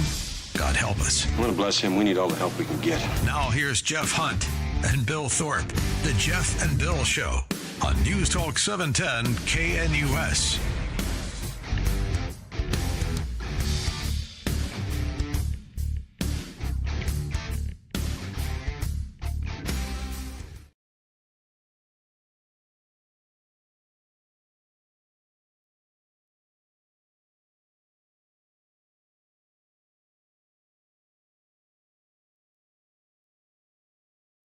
Well, it's 8 a.m. in the Mile High City on this Tuesday, June 3rd, 2025. Good morning, Denver, Colorado. You've tuned into the Jeff and Bill Show, News Talk 710 KNUS. I'm your co-host, Jeff Hunt, along with Bill Thorpe, bringing you the freshest insights, hottest takes from the right, left, and center. Colorado's blue, America's red. It meets all right here on the Jeff and Bill Show, where you're invited to be a part of the conversation by giving us a call at 303-696-1971 or text us on the Dan Capitalist Law text line at 720-819-5115. Headline coming from the Denver Gazette: Jeffco Public Schools to be investigated by the U.S. Department of Education. The department is investigating alleged Title IX abuses. We'll get into this. Joining us here in just a few minutes, Lindsay Datko with Jeffco Kids First. You may remember this, Libs of TikTok, which is like an international brand, right? Said at one point that Jefferson County schools may be the most corrupt school district in the entire country. It is so broken. It feels like there's a story after story of abuse coming out, of things being hidden, the head of schools being brought up on charges regarding child pornography and then killing himself over this. Another school psychologist being arrested recently for prostitution on campus, drug distribution as well. Unbelievable. So, yes, and sexual assault on one of the students on campus as well. On campus. That's great. Good job. And then you remember the Columbine teacher developing a relationship with a kid that now lives in California with the kid. Jeez. So, we're going to talk about what this latest investigation from the U.S. Department of Education to Jeffco Public Schools is going to look like. But now it's time for your 8 a.m. dose of news and comment with Blake Olson. Blake Olson. Blake Olson, news and comment. Good morning. It is Tuesday, 48 and rainy outside in Denver, expecting a high of 58 today. The 710 5-day forecast is coming up. Our top story, Colorado Congressman Jeff Crank, District 5, on with Jeff and Billy last hour. Great interview talking about the terrorist, Mohammed Solomon, who says he has no regrets. He attacked all the victims in Boulder. He's here illegally, planned for a year to do this, overstayed his visa. So how does he have a Colorado driver's license? Just another example of you get what you pay for or you vote for in a blue state. I don't know. Should it shock us when we just purposefully hand out and we say, as a state, the state of Colorado says they don't care if someone's here legally or illegally, they're going to issue driver's license. You know, this is a total breakdown of the rule of law. This whole thing goes to show you when governments don't work together, how the system falls apart. A Jewish organization is trying to raise money for the people injured. Jewish Colorado announced the creation of the Boulder Security Fund. The group hopes to raise $160,000 in addition to offering direct victim support. The fund will help pay for enhanced security for Jewish institutions and events and trauma counseling for those affected. A group of Jewish state lawmakers asking allies to speak out against anti-Semitism following the attack in Boulder. 6 members of the legislature issued a statement on Monday saying the rising tide of anti-Semitic attacks threatens the fabric of what makes America worth believing in.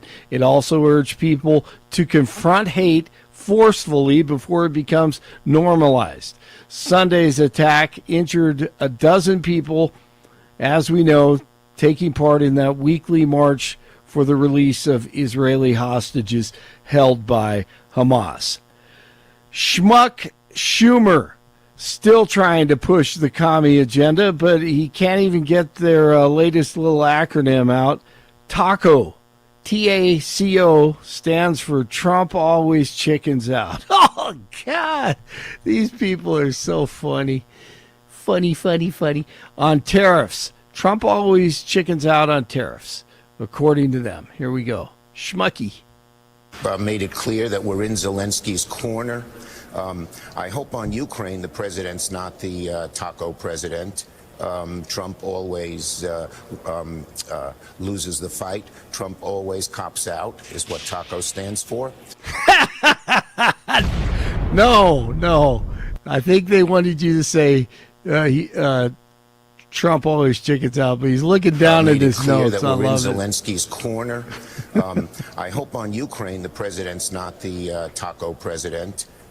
Trump always loses the fight. Trump always cops out, is what taco stands for. Good cover, though. I give it to him, man.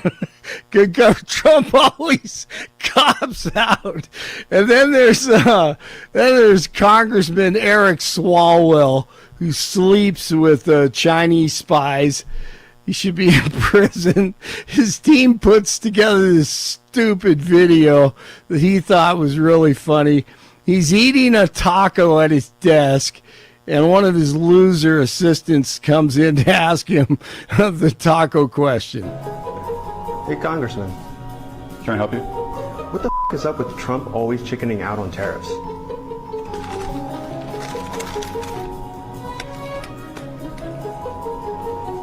Oh, that was so funny. He was sitting there eating a Taco Bell taco. Yes. Just dumb. Not even funny. No creativity, like Tampon Tim. The thing that bothers a teacher more than anything is to watch a bully, to watch this bully and to stop it. And when it's a child, you talk to them and you tell them why bullying's wrong. But when it's adult like Donald Trump, you bully the out of him back. You push back. Yeah, they arrested him, called him every name in the book, tried to ruin his family, tried to assassinate him 2 times. Yeah, it's time to bully Trump. What a joke. That dude is a freak. DJT, Tim Walz is. Thank you. DJT on Truth Social this morning, he says that a biological male competed in the California Girls State Finals. We talked about that on Monday. Then he said winning big, despite the fact that they were warned by me not to do so. As Governor Gavin Newsom fully understands, large-scale fines will be imposed. Exclamation mark. I love it. He needs to bring all those runners up to the White House and give them gold medals. That's what needs to happen. Actor Jonathan Joss is dead. He was 59. He was known for playing the role of John Redcorn on the animated series King of the Hill. According to the San Antonio Police Department, Joss was killed on Sunday after reportedly getting into a heated argument with a neighbor, and he was shot. Investigation is underway. The Rockies won on Monday 6-4 over the Marlins. First pitch today, 4:40. 45 in Lakewood, 47 Parker, 48 Denver. Jeff and Billy continue. Blake Olson, News Talk 710 KNUS. It's going to be rather cool, not only today, but for the next several days here along the Front Range. Highs only in the mid-50s to near 60 degrees with morning showers, scattered showers and thunderstorms this afternoon. Few showers, upper 40s tonight. Warming to the 60s and lower 70s Wednesday, afternoon thunderstorms. Lows 50s Wednesday night, only 60s with showers and thunderstorms again Thursday and Friday. Weather sponsored by Colorado's Best Roofing, reminding you to protect your home from the harsh Colorado weather and schedule your free no-obligation roof inspection today at roofingcolorado.com. That's roofingcolorado.com. Meteorologist Don Day in the 710 KNUS Weather Center.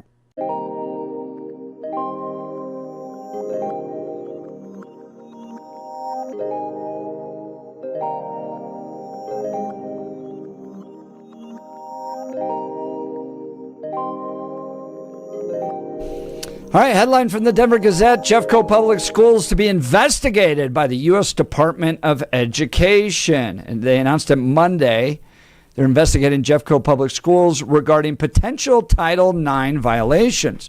The Department of Education announced the investigation to mark the 53rd anniversary of Title IX, looking into 2 separate schools for allegedly violating federal law protecting women's spaces. According to the news release from the Department of Education, Jeffco Public Schools is allegedly violating federal law with its policy that students will be assigned to share overnight accommodations with other students that share a student's, quote, gender identity, unquote, rather than rooming by sex, breaking Title IX's inclusion of female students' rights to sex-segregated intimate spaces. The department claims to have heard several disturbing reports, including from parents of an 11-year-old girl discovering their daughter would have had to share a bed with a male student on an overnight school trip without being notified by the school.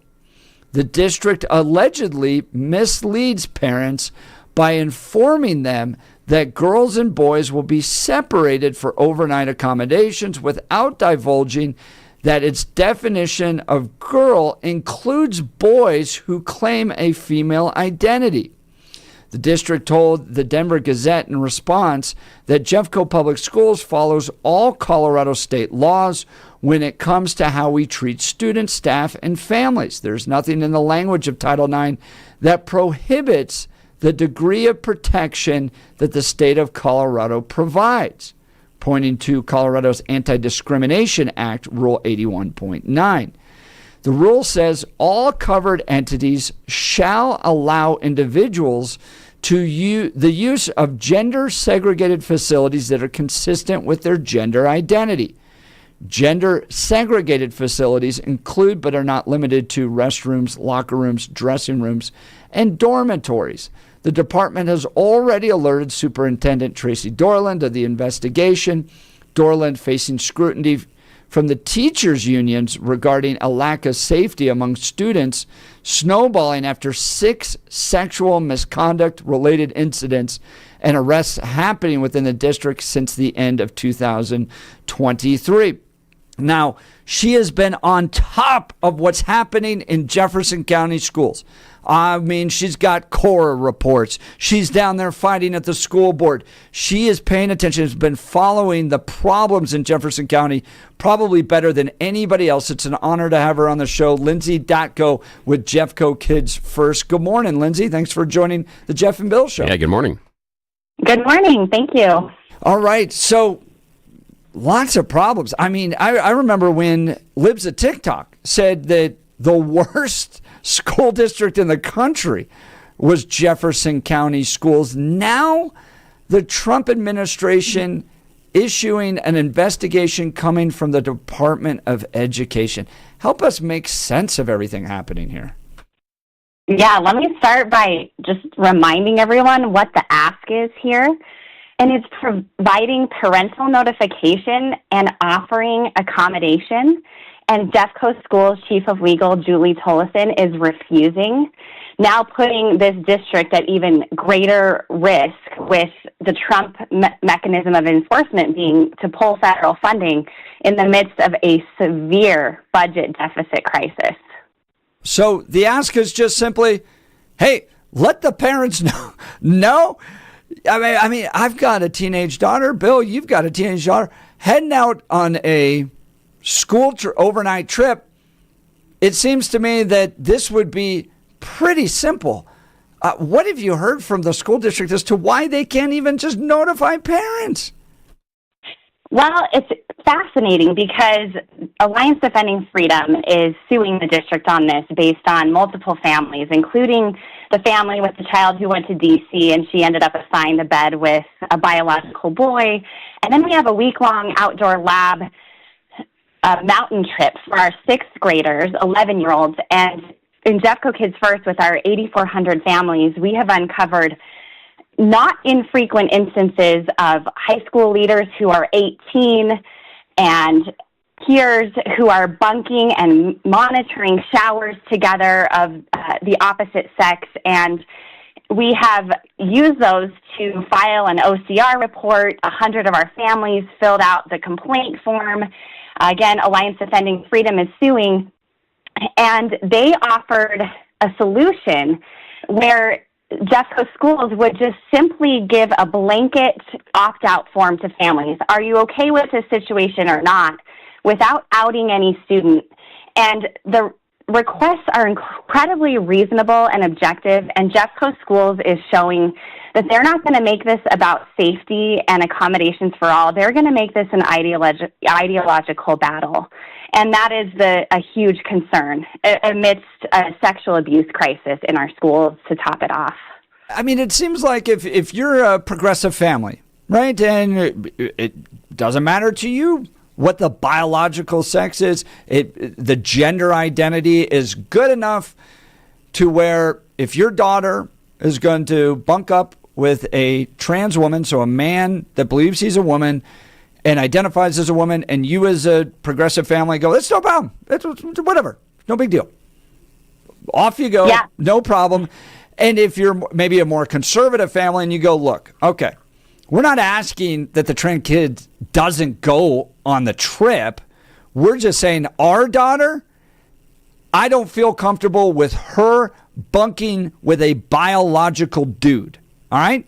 So can you just make sure that doesn't happen, or at least notify us maybe the trip's not the best thing if our daughter is actually going to be in the room? Having a trans kid on the trip isn't a concern. It doesn't seem to be the issue. They're just asking to be notified and not put their daughter in that type of situation. Is that right? Did I get that right? That's correct. And, this has put out an article, and the statement from Jeffco Schools described the fact that families have the ultimate choice whether or not their child attends or goes on these trips. Well, first of all, let's highlight the belonging mantra that Jeffco touts, where everybody feels welcome and everybody is involved. And second of all, that 6th grade outdoor lab trip is a required trip, part of the curriculum. And so what they're saying is, basically, we aren't serious about accommodating you if you don't fit into our ideological views. And that is absolutely bastardizing their belonging mantra. That's Lindsay Datko. Lindsay's with Jeffco Kids First. We're talking to her upon the headline that broke yesterday, Jeffco Public Schools to be investigated by U.S. Department of Education. Now, Lindsay, you're not an attorney. You're not fighting these battles, the legal side of it. So not expecting a legal analysis here. But the nation's attention has now become focused on Jefferson County Public Schools. I mean, now you got the White House's attention in everything you're battling. The problems with the school board leadership, the problems with the superintendent, the sexual abuse scandals that are taking place. A head of school that committed suicide because it was discovered he was trafficking with child pornography. I mean, all these problems that exist in Jeffco schools, from your experience on the ground, is this national spotlight going to change things? Do you expect Jeffco schools to dig deeper trenches to defend their positions? What do you think this spotlight might do to all the problems facing Jeffco public schools? Yeah, and we have been working incredibly hard, to fight locally. And when we saw that we were going to need additional help, we started making every effort to get the national attention. Gays Against Groomers flew out our documentation to the U.S. Department of Ed, and we've reached out to White House attorney contacts. We have been working tirelessly to get attention, and we do see this as a result of that. And, of course, Alliance Defending Freedom's lawsuit is a massive element of that. But I want to mention, though, the state law is actually more forgiving and more accommodating than what Jeffco School is stating. There is Colorado code that allows accommodation in intimate spaces where you are undressed around one another. And that is not happening in Jeffco schools on these trips. In addition, their policy, it was fascinating because we were able to advocate to rid their policy of deception and add accommodation for all students where there are transgender situations in bathrooms and locker rooms. But when we made those changes, they took out privacy accommodations for overnight travel, once this lawsuit started, and it had been in there. So they are absolutely going the other direction. And on top of that, we made a bombshell policy discovery that showed that Jeffco Schools in 2020 was successfully implementing the same policy that they're now being sued for. They were allowing parents, and in fact requiring that parents gave permission for these situations. So it is absolutely an ideological statement from Jeffco Schools. They intend to dig in on this, led by Julie Tolleson, and we have clearly successfully lobbied federal attention, and I think we're going to see successful change if we continue to pressure. That's Lindsay Datko with Jeffco Kids First. Do you have any sense of what some of that change may look like? I mean, could the Department of Education withhold federal education funding to Jefferson County schools because of the violation of these Title IX incidents? Well, just to give you a tiny glimpse into our budget crisis, this year Jeffco's revenue was $947 million. They've spent $981 million, leaving a $34 million deficit, and that increases to $41 million deficit in 26-27. And if Tabor is drawn on, or the 3% reserves there, then they must fill that back up, and within a year. And if there's no other means, a tax can be levied. So is Julie Tolleson then suggesting that taxpayers are going to have taxes raised because she's implementing her ideology and not being objective on this safety issue? Because, again, the Trump mechanism for enforcement is going to be to withhold federal funding. And we simply, in Jeffco Schools, cannot afford another hit to our budget. Yeah, and that hit, it looks like, could be $4 million. This is what Google is saying. 2024-2025 school year, Jefferson County Public Schools anticipates receiving approximately $4 million in funding from the U.S. Department of Education. So on a $41 million deficit, that's going to add a lot to it out of a $981 million budget, I think is what you said. It's a chunk of change, but it's not huge. So I guess Jeffco could dig its heels in and go, no, we're going to stand on these policy issues and just cut out the $4 million. They absolutely could, but again, it's dire circumstances, and they are functioning on a deficit. And so even $4 million at this point is going to stretch Jeffco Schools. And this ultimately falls on the Board of Education and Julie Tolleson, who is the legal head of this district. What have you heard from the Board of Education? Anything on this investigation coming from the Trump administration?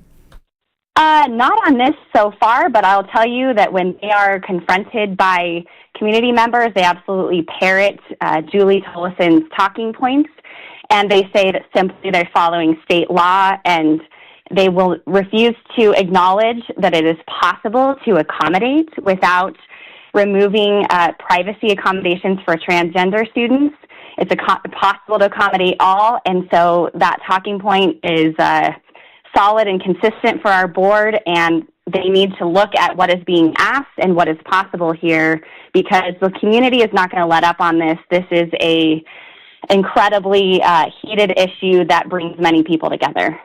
Well, there are moments when I think Christian families are leaving public education, and then there are moments that I think Christian families are being forced out of government-run education, this being one of them. Jeffco Public Schools now being investigated by the U.S. Department of Education. We're talking with Lindsay Datko, Jeffco Kids First. Bill, you had a question? Yeah, I got a question, and it's kind of to both of you, the idea of, now, first of all, I do agree with the premise that both sides in the conversation should have accommodation. The idea that the Jeffco school district only talked to one group of parents about accommodating the transgender students, not looking at parents that would not accommodate and didn't want the co-housing issue. That seems unreasonable, and so I support Lindsay on that one. What I'm worried about is this idea of the Department of Education and the investigation. And where I'm going with this is we saw under the previous Biden administration, he was trying to expand Title IX.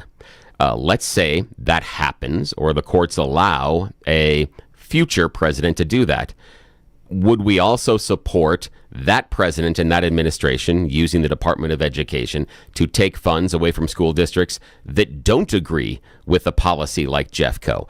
I'm just looking at down the road, if we are trumpeting and are excited about the Department of Education coming at this because it supports our personal worldview, are we going to be just as excited when it seems that the Department of Education isn't supporting our worldview? Should we look at this more neutrally? Well, I think, Bill, that we are looking at it neutrally. And the fact, again, the ask is parental notification and accommodation for everyone, and that's not happening. And so because of that, what's happening through the U.S. Department of Education is going to enforce that fairness. Idea that you are trying to be neutral, and it's the state that's not being neutral. But if the parameters of Title IX, because this is going under Title IX, if the parameters of Title IX were changed as Joe Biden tried to, then would it be okay for the Department of Education to come in under those new rules? Yeah, I'm worried about that. I mean, the federal government, it does use this funding as a type of sword. I mean, it seems to be like a good argument to return the money back down to the states and not have the federal government weighing with so much power. But in this case, it's being used in a way to try to actualize a form of fairness. Yeah, and where I'm worried about this is that we seem to want to start using approved funding as that sword rather than new funding. And in the tradition, usually it is new funding that is held out as the carrot, and you don't get the new funding, and that's the stick. It's more difficult many times to go back to funding that has already been approved and legislated, which would be the Department of Education. It's like what Jared Polis is doing with regards to the localities and high-density development, right? That seems to be a tool used on both sides. I do have a question for you. We're talking with Lindsay, Datko, Jeffco Kids First. Just 4 days ago, Colorado School District's Teachers Union, the Jeffco School District Teachers Union, announced a vote of no confidence with regards to the superintendent, Tracy Dorland. Can you give us any insight on that? Yeah, and that's definitely something that's a huge issue right now. Jeffco Schools, today they have scheduled an executive session to review the superintendent's contract. And a lot of people are conflicted about this issue.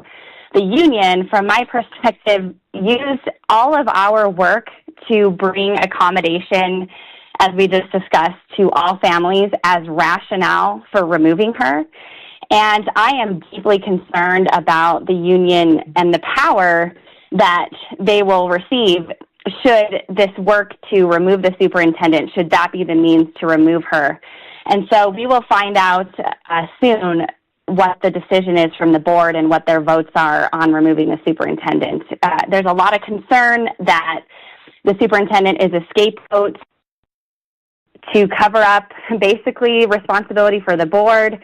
There's other concern that shows the board is doing this to resolve issues that they find to be incredibly important. And so this is something that is really rattling our district, and we will have yet to see how it unfolds, but we will be watching closely.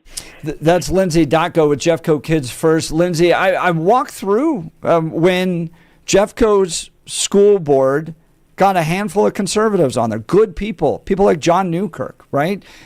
Storied business career, successful guy, wants to get on the school board to bring about, school choice and some of those opportunities. The viciousness that Jefferson County brought against him to the point where he had to have law enforcement outside of his home to protect him. Jefferson County, for well over a decade now, has been the center point of radical progressive ideology pushed into government-run education. It seems to be collapsing right now.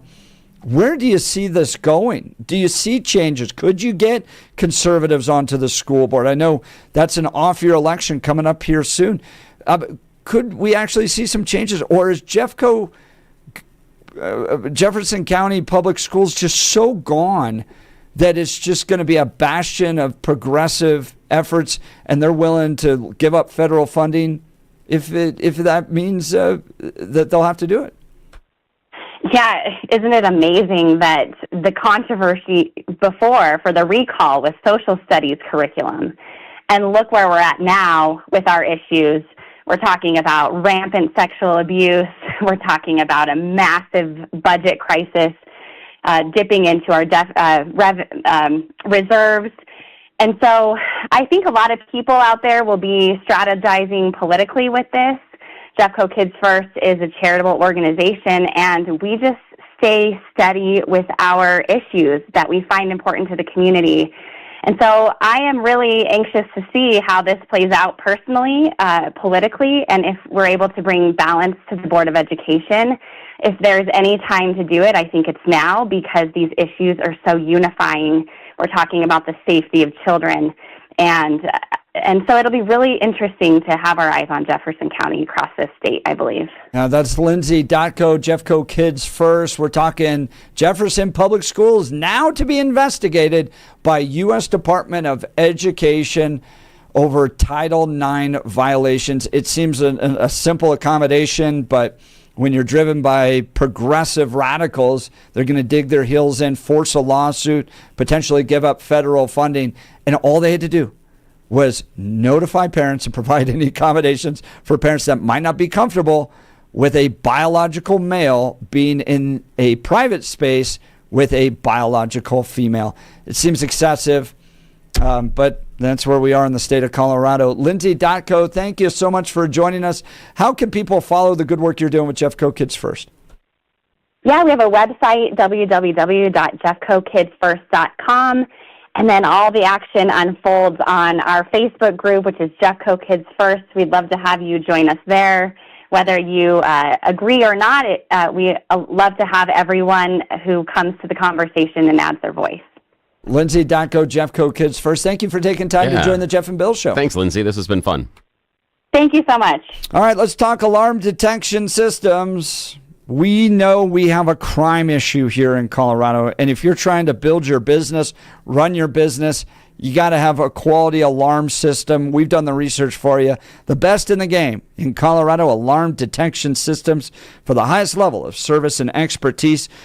And they combine it all into one source. So you have your cameras, your key card access, your fire and intrusion systems all together. Alarm Detection Systems, ADS, offers expert alarm installation and testing by highly trained technicians, 24/7 professional monitoring, same day or next day service upon request, dedicated teams for cameras and access control and fire alarms, and over 300 security professionals working for you.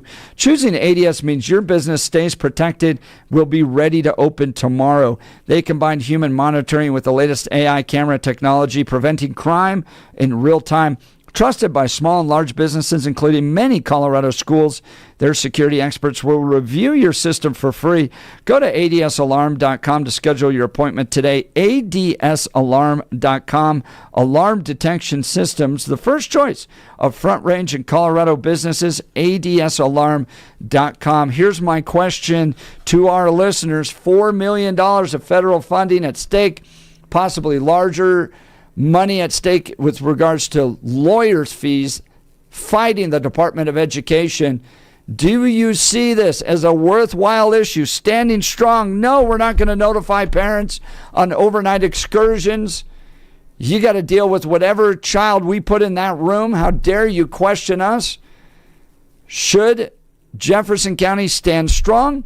Or do you see this as an overreach from the Department of Education, being willing to threaten funding, $4 million on a little local school district, and they're being bullies for it? Give us a call, 303-696-1971. Text us on the Dan Caplis Law text line at 720-819-5115. You're listening to the Jeff and Bill Show. This is Denver's Talk Leader, News Talk 710 KNUS.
Welcome back to the Jeff and Bill Show. Jefferson County Public Schools to be investigated by the U.S. Department of Education over Title IX issues. They're looking at two separate schools in light of the 53rd anniversary of Title IX.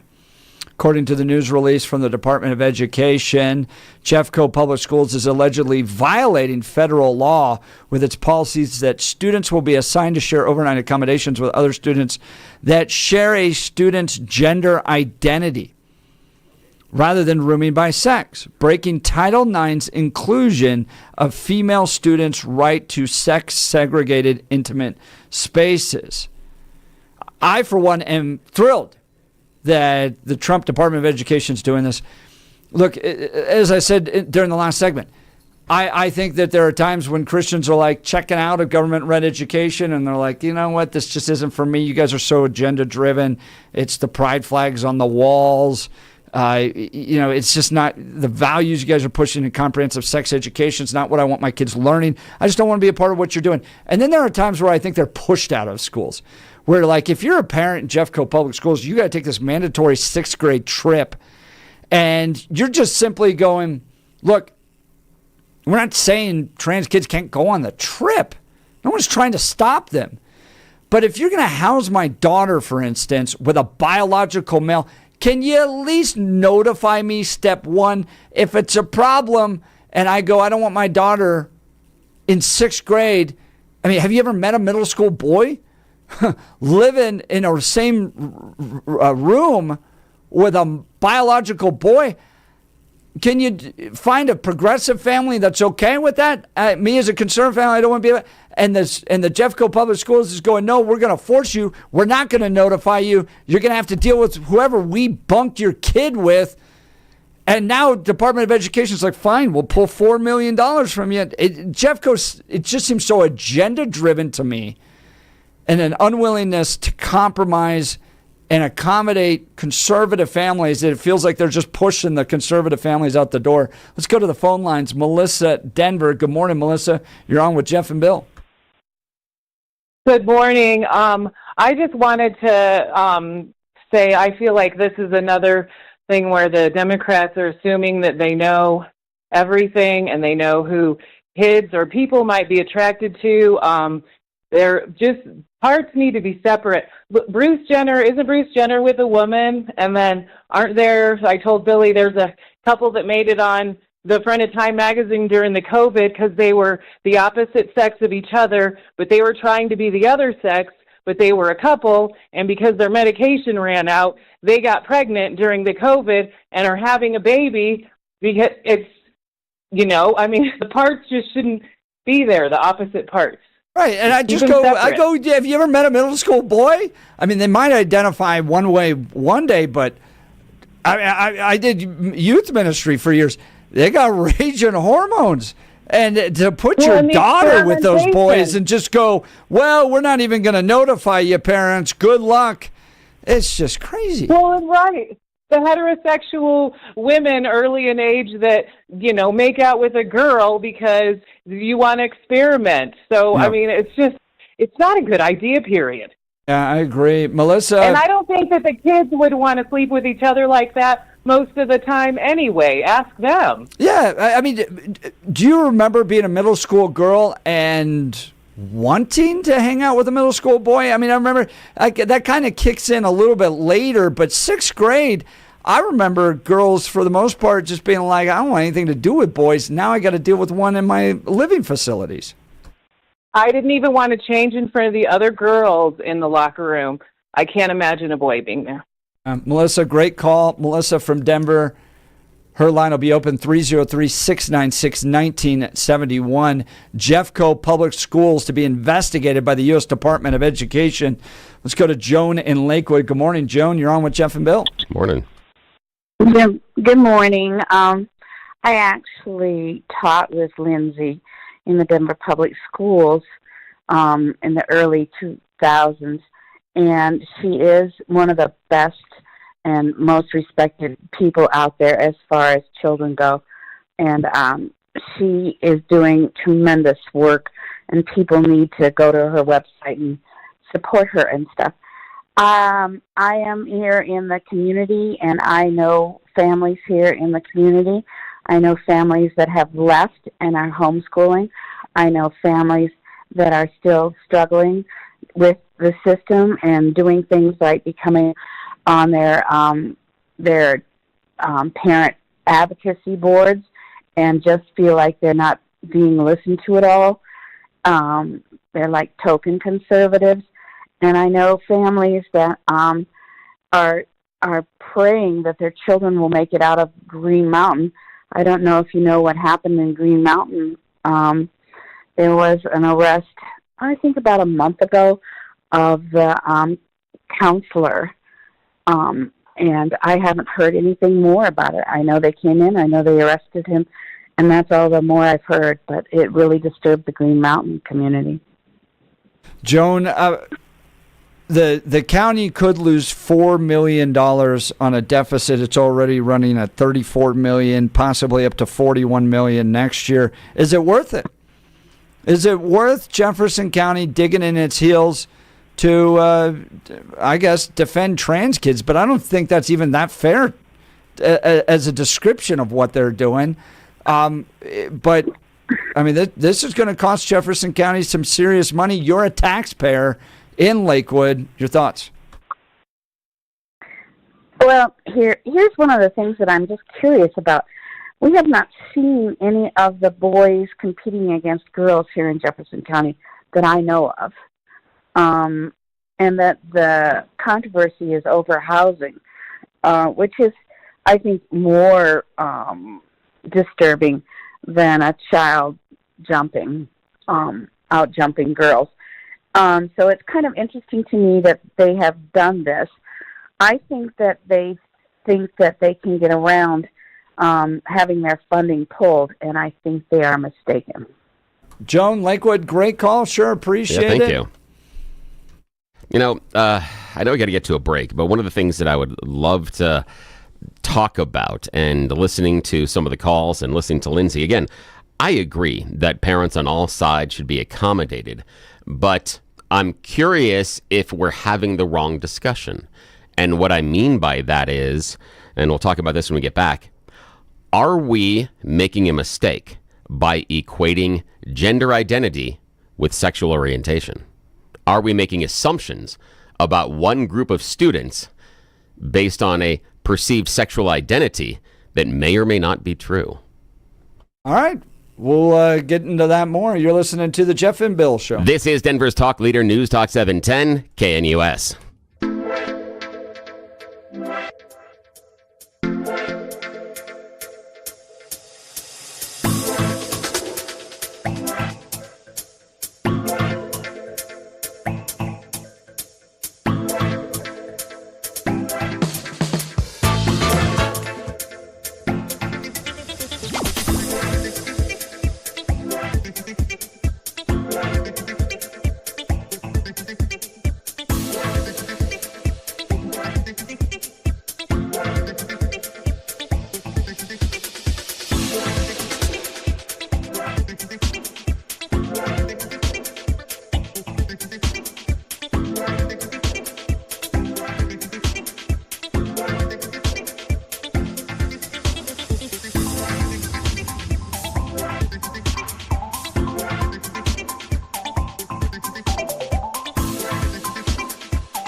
Welcome back to the Jeff and Bill Show. Denver Gazette reporting that Jefferson County Public Schools are going to be investigated by the Department of Education in light of Title IX violations. Bill, you had a question you wanted to raise. Yeah, I was basically asking that in this conversation, I agree that both sides should be asked about accommodations. And when you are going to put someone together in any sort of an overnight sleeping arrangement, I would hope that you would do it through friendships and things like that. You wouldn't just draw a list of names. But it looks like Jeffco School District did that on a number of occasions. And I do believe that there should be accommodation on both sides, that parents should be allowed to approve or not approve for the people that their kids are going to be sleeping with on any sort of an overnight trip. But I'm worried about, are we making an assumption about gender identity that equates to sexual orientation? I keep hearing over and over again that we're putting a guy in with this young girl. However, if that guy happens to be gay, the sexual tension and dynamic that everybody has been angry about ceases to exist. So, but on the other side, if you take that same gay boy that would be the person possibly in the room with the girl, and you put him in the same room with another boy, now you've created the same sexual tension, anxiety, and dynamic that we're worried about, that we're accusing the transgender of. So I'm worried that we're equating the two. But yeah, we got Matt on the phones and stuff. I have a question as to whether or not you really know that in sixth grade. Let's go to Matt in Denver. Good morning, Matt. You're on with Jeff and Bill. Yeah, morning. Gentlemen, so good to be with you. I think we can sort of cut through all these sort of pretend scenarios and just look at, when you think of demonic states in the United States, Colorado's a top 5. There's no doubt about that. And I would say it's challenging California for number 1 if it's not already taken care of that. But I would ask you, gentlemen, to go back and look at the commonality between the major elected leadership in Colorado. Start right there with Jared Polis, Governor, Phil Weiser, Attorney General, Jenna Griswold, Secretary of State, Michael Bennett, U.S. Senator. Gentlemen, what do those 4 powerful Coloradans have in common besides being Democrat? You know the answer. Well, 3 out of the 4 are Jewish. They're all Jewish. That's the deal. I don't know. I didn't know Bennett was or not, so I couldn't make that assumption. Didn't know, so I wasn't going to make. Excuse me? So I didn't know Bennett was or not, but I knew the other 3 were. He absolutely is. And so then what I start to do, because this con job that's come on over America is that, Jewish people are holy and Israel's our greatest ally. But I'm looking at fruit. I want to look at the fruit that these Jewish holy people are, propagating onto the public. And you can go down the list, but when does that conversation become first and foremost that this connection to Talmudic, rabbinic Judaism is producing things like boys in girls' lockers? Well, Matt, I've known Orthodox Jews, and they would be highly critical of the type of Judaism that Jared Polis and Michael Bennett and Jenna Griswold and Phil Weiser operate in. So I'm not sure it has to do with their seriousness of their commitment to Judaism. It's not, but it's what they do is they hide behind the veil of holiness, which is Judaism. And as you see what's going on right now in America, Donald Trump led, and Donald Trump may have already converted to Judaism. We don't know that yet, but his instincts are certainly Jewish-based. But if you look at this, you're going to be deported pretty soon if you dare have a conversation like this. You can't speak ill of them, and you certainly can't question their authority. Why? Because they're Jews, but they're Talmudic Jews, and it's a very different thing. I'm going to put this on hold. That's very All weird. right. Well, we'll continue. Weird. You're listening to Jeff Jewish? and Bill. KNUS. That was strange.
Well, it's 9 a.m. in the Mile High City on this Tuesday, June 3rd, 2025. Good morning, Denver, Colorado. You've tuned in to the Jeff and Bill Show. News Talk 710 KNUS. I'm your co-host, Jeff Hunt, along with Bill Thorpe, bringing you the freshest insights and hottest takes from the right, left, and center. Colorado's blue, America's red. It all meets right here on the Jeff and Bill Show, where you're invited to be a part of the conversation. Give us a call, 303-696-1971, or text us on the Dan Caplis Law text line at 720-819-5115. Coming up after news and comment with Blake Olson, I'm going to play some audio from you from a producer in Hollywood that's going to stun you as to how the entire industry of television that you're watching is about to change entirely.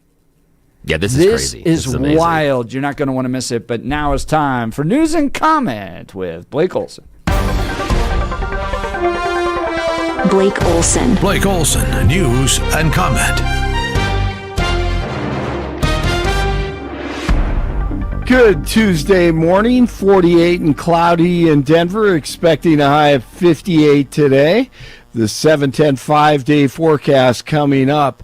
Our top story just a few minutes ago, finding out that the White House sending the first round of DOGE cuts to Speaker Mike Johnson today.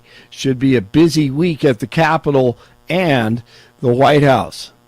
A Holocaust survivor was burned yesterday. Burned. Survived the Holocaust and burned. And they're closely monitoring the situation.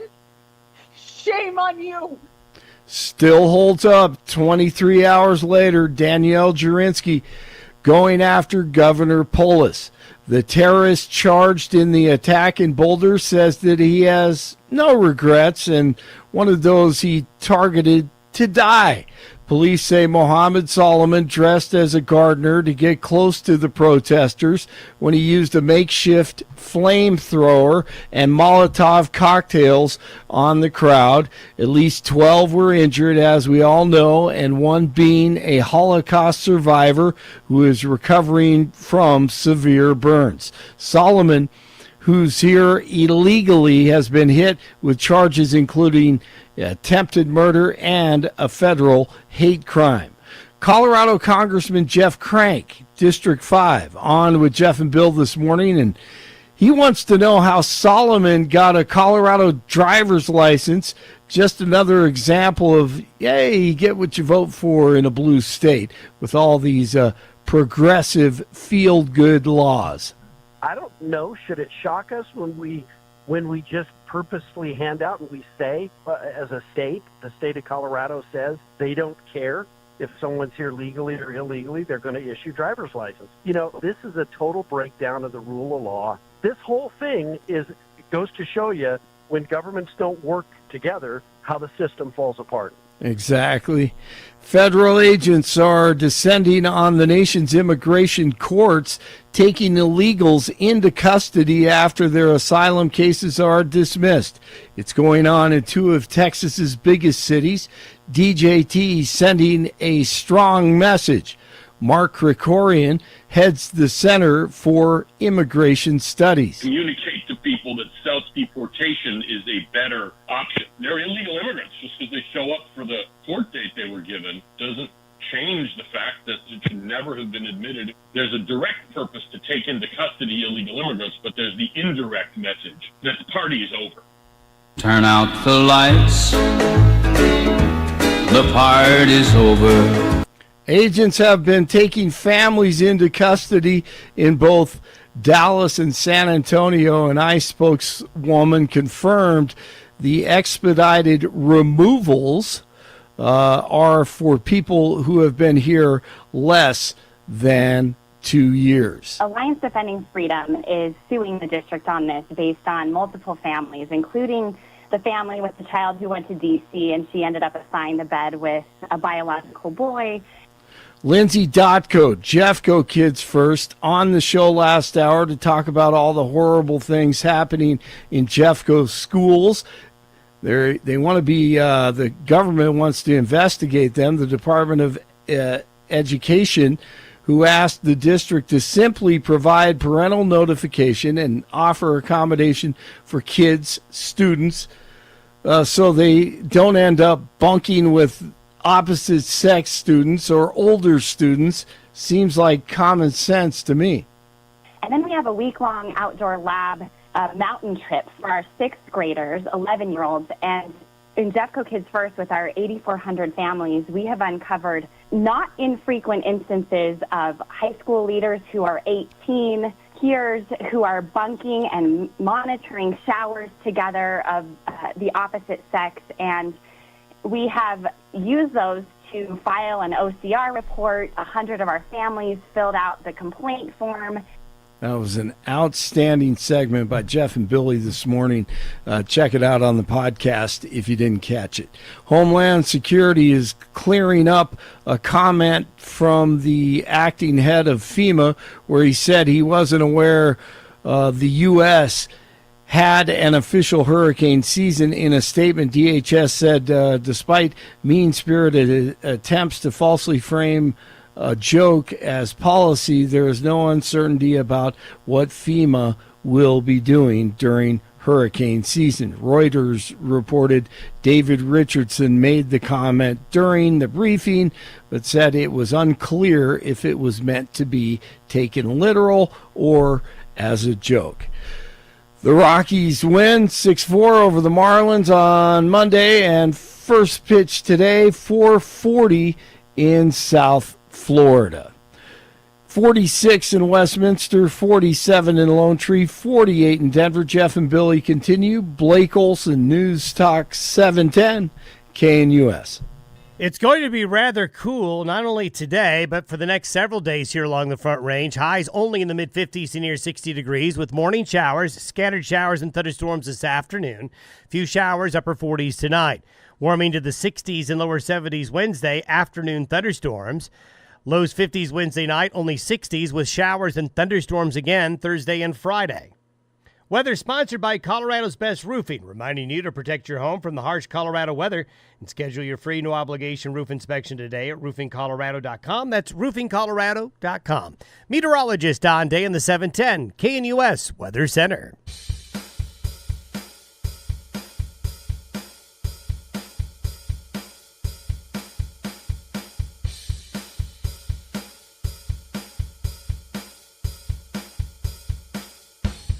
So, Bill spent a few years out in Los Angeles doing ministry work. Worked at Bel Air Presbyterian Church and got to know the folks in the entertainment industry. And I've always been fascinated with the industry as a business. I was never called to be an actor or anything like that. Yeah. But how the industry changes, how that affects us here is fascinating, too. I mean, radio's changing all the time. Oh, yeah, it is. I mean, Bill, the amount of pressure Bill gets to join X is hilarious. At some point, he's gonna it is. I get so much. Instagram those snakes, Bill. Yeah, it is. And the media is changing a lot. In fact, I guess we can talk about this now that there was a large country radio station that is flipping formats. That after they let everybody go yesterday morning, it was this guy's voice right here doing the rest of the day for 10 hours until they were able to start stunting and doing other stuff. Well, on like 40 radio stations across the country. The big one wasn't. Y'all think that maybe I might be the big deal in this relationship? No. The guy whose voice is actually broadcast across the nation is Bill Thorpe. Yeah, I was across the country yesterday, and a big one was in Nashville. So that was weird because it's a change in how advertising and marketing and entertainment has evolved, and not necessarily always for the better. And as you're going to outline, they've got an idea in Hollywood. And if you've been paying attention to some of their other ideas, this one ranks right up there with their dumbassery. So this is fun. This is really fun. I don't know. I actually kind of see this as really cool, but check this out. So I follow producer Patrick on Instagram. He gives you insight into the actual business of the industry. For instance, major layoffs coming from Disney yesterday.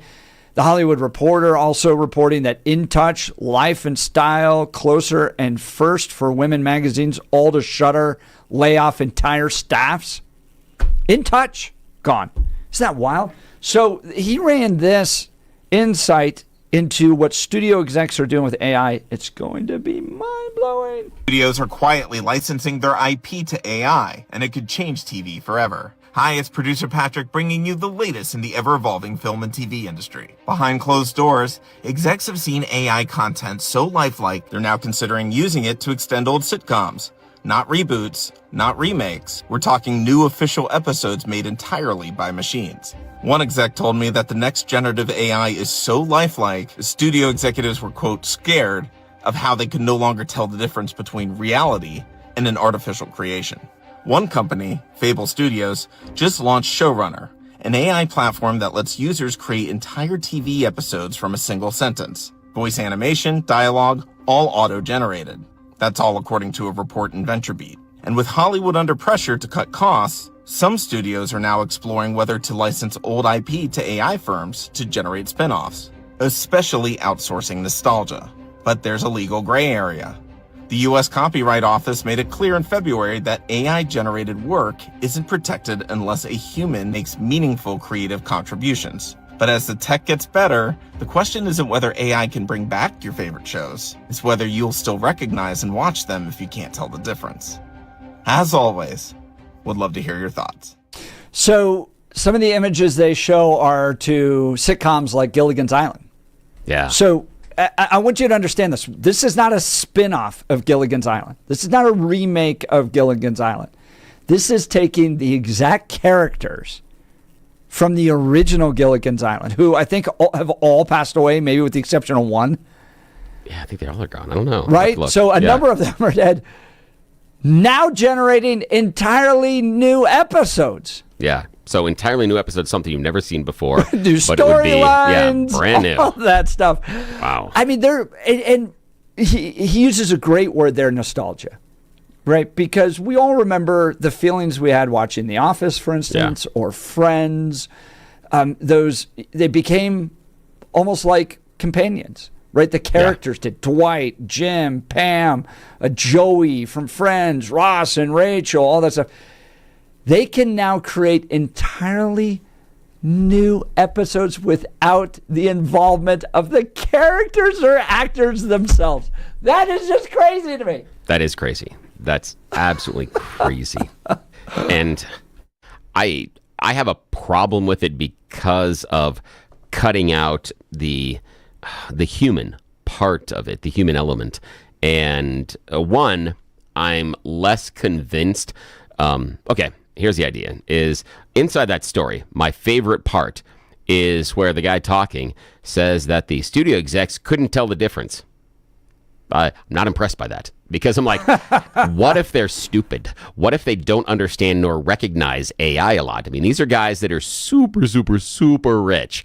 They may not necessarily be on the cutting edge of technology, nor out there looking at some of these fake videos. So their ability to discern what looks good for AI and what doesn't, I'm a little skeptical, just personally. I'm skeptical too because I here a total confession time. Yeah. Okay. Ooh, I grew up in a very creative family. My father, a stand-up comedian, created all those really funny Big Sur waterbeds commercials in the 90s in Colorado, 80s and 90s. The guy invented the wine on the waterbed and then jumping on the waterbed with the wine glass on the waterbed. With the memory foam, and then all the really funny commercials for Big Sur waterbeds. Very creative guy, okay?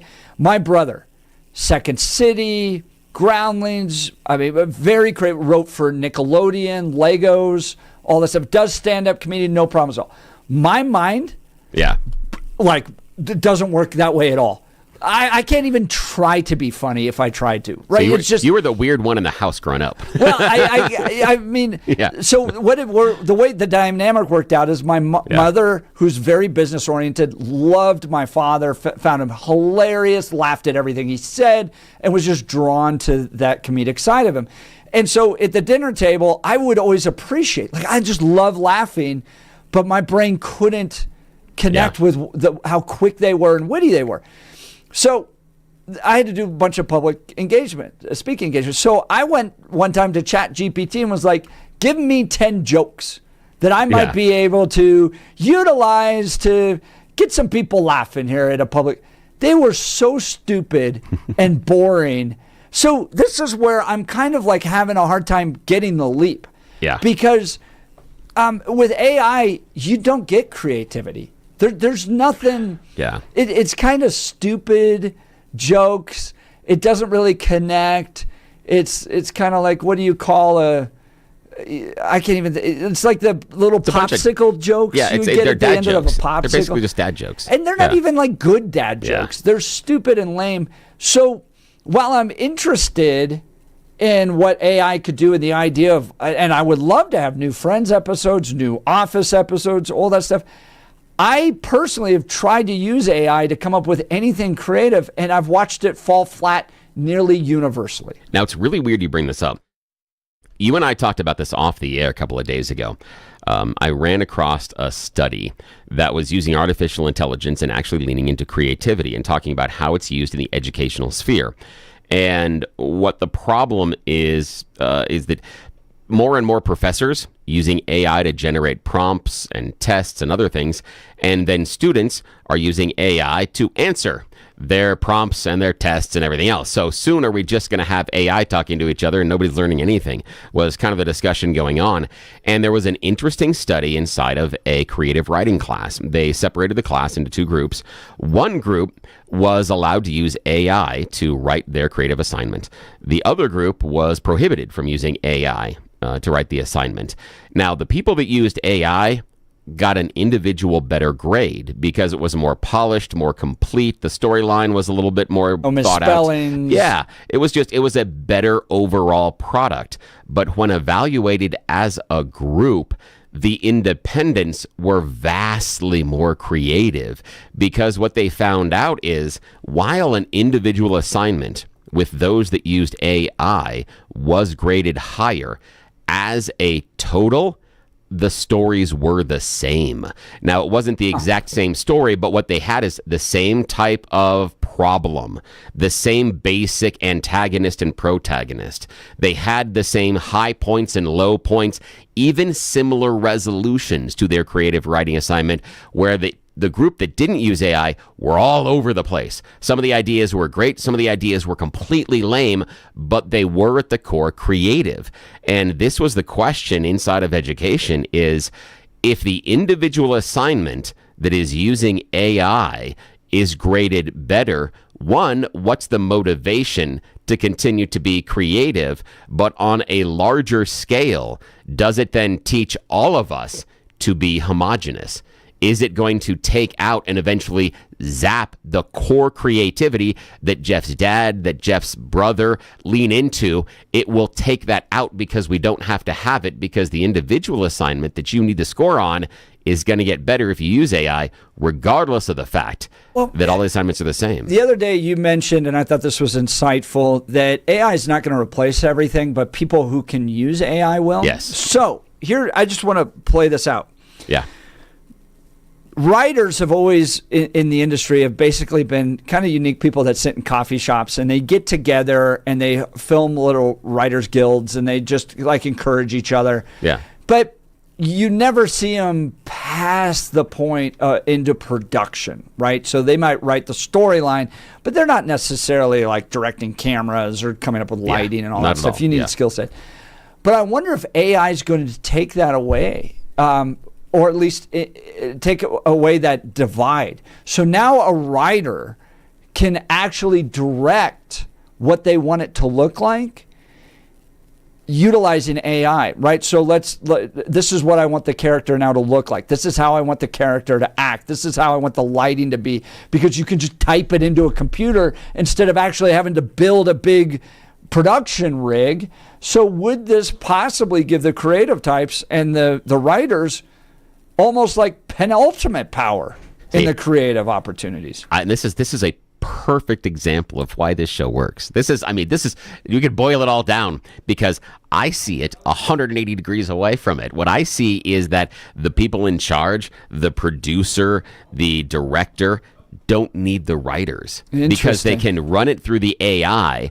I need a story that is just passable enough, and then I'll tell the story well. Episode or season like 20 of Walking Dead, where nothing happens, nothing at all, but we just run away from zombies more. Yeah, in fact, my kids told me that if you go and watch the new Minecraft movie, one of my kids described it as slop. And I'm like, what do you mean? You mean it wasn't? And he said, no.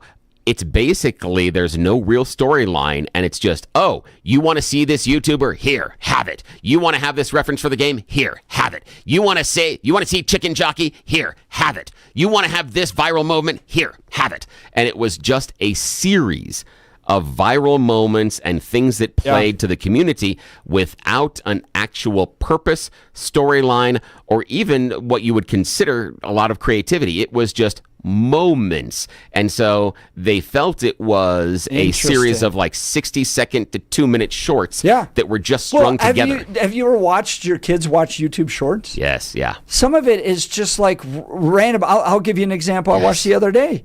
It was a clip from a video game where they were driving cars, and it was cycling through types of cars to see if you could get around a truck before another car hits you head on. Yeah, that's so all it was a Dodge Charger, no crash. A Tesla Cybertruck, no crash. A Corvette, yes, barely gets by. I said, there's like no story to it. No, like you're literally watching a car trying to get around another car and a series of testing. Yeah, just videos. And then I've seen these too where it's like an animated car driving into a wall. Yes. And they increase the speed of it Yeah. over the course of like a minute, and that was the entire video. And it has like 300,000 views. I know. So, yeah, is there any creativity on the other side? Is it just these kind of prompts? And would you watch some of these older shows coming back? Because I still say that many times writing and compelling characterization can do a lot for a show that will make up for even poor acting and even poor directing. But I don't think that good acting and good directing can overcome poor creativity in many ends. But I think that's where Hollywood is going. Hollywood wants to get the writers out of the equation. They want to figure out a way to continue without them because the writers are the pain. The writers are the ones like, no, you can't do that to my character, and you don't understand the character's motivation is. With AI doesn't complain. AI will let you do whatever you want to their characters. So how's this going to change? What TV sitcoms would you like to see come back now that AI could literally continue on sitcoms where the actors are dead? And maybe even more importantly, what sitcom would you never like to see come back ever, even if they brought in AI? Bill, I have one. Do you have one? Oh, the one. I wonder if it's the same one. Yeah, what? Okay, what now? The are you most doing disappointed ending of all time. Yes, so the one, and this is one you would not want to come back. Ever. You want to see it come back? Never see come back. Okay, I got a couple I would not want to see come back. I have an idea. Who would you not want to see? All right, do you want to say it on the count of three? Okay, I think so. All right, 1, 2, 3. Lost. Yes, absolutely. We didn't even plan that. Yes, absolutely. Yes, yes. Nobody wants to see Lost come back because that was such a betrayal. Yes, it there was. was stuff that they never summed up. Yeah, just totally random stuff Didn't matter. about that they never tidied up. No. They'll have all these loose ends, and even if it was AI, I don't want to see that. That's like a form of like punishment to the industry. Yeah. The other one that I would put on for there what you did to us would be MASH.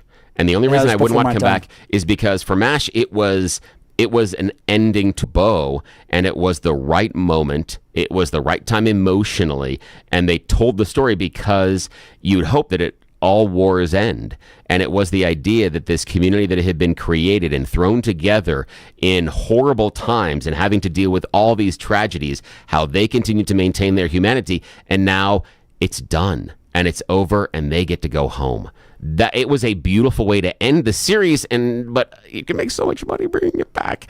Yeah, I'd be worried that would be one they would try to bring back just because they can squeeze more blood out of the turnip. All right, join the conversation. Is AI going to bring back these old sitcoms? Are you looking forward to it? Are there some in particular you'd really love to see? Maybe some that had a really short run that you'd like to come back, some additional episodes. You don't even need the actors anymore, let alone Not at all. writers. Yeah, what's your favorite sitcom? Would you watch new episodes? If they drop new episodes here in a couple of months, but they were all done with AI, would you go back and watch that favorite show?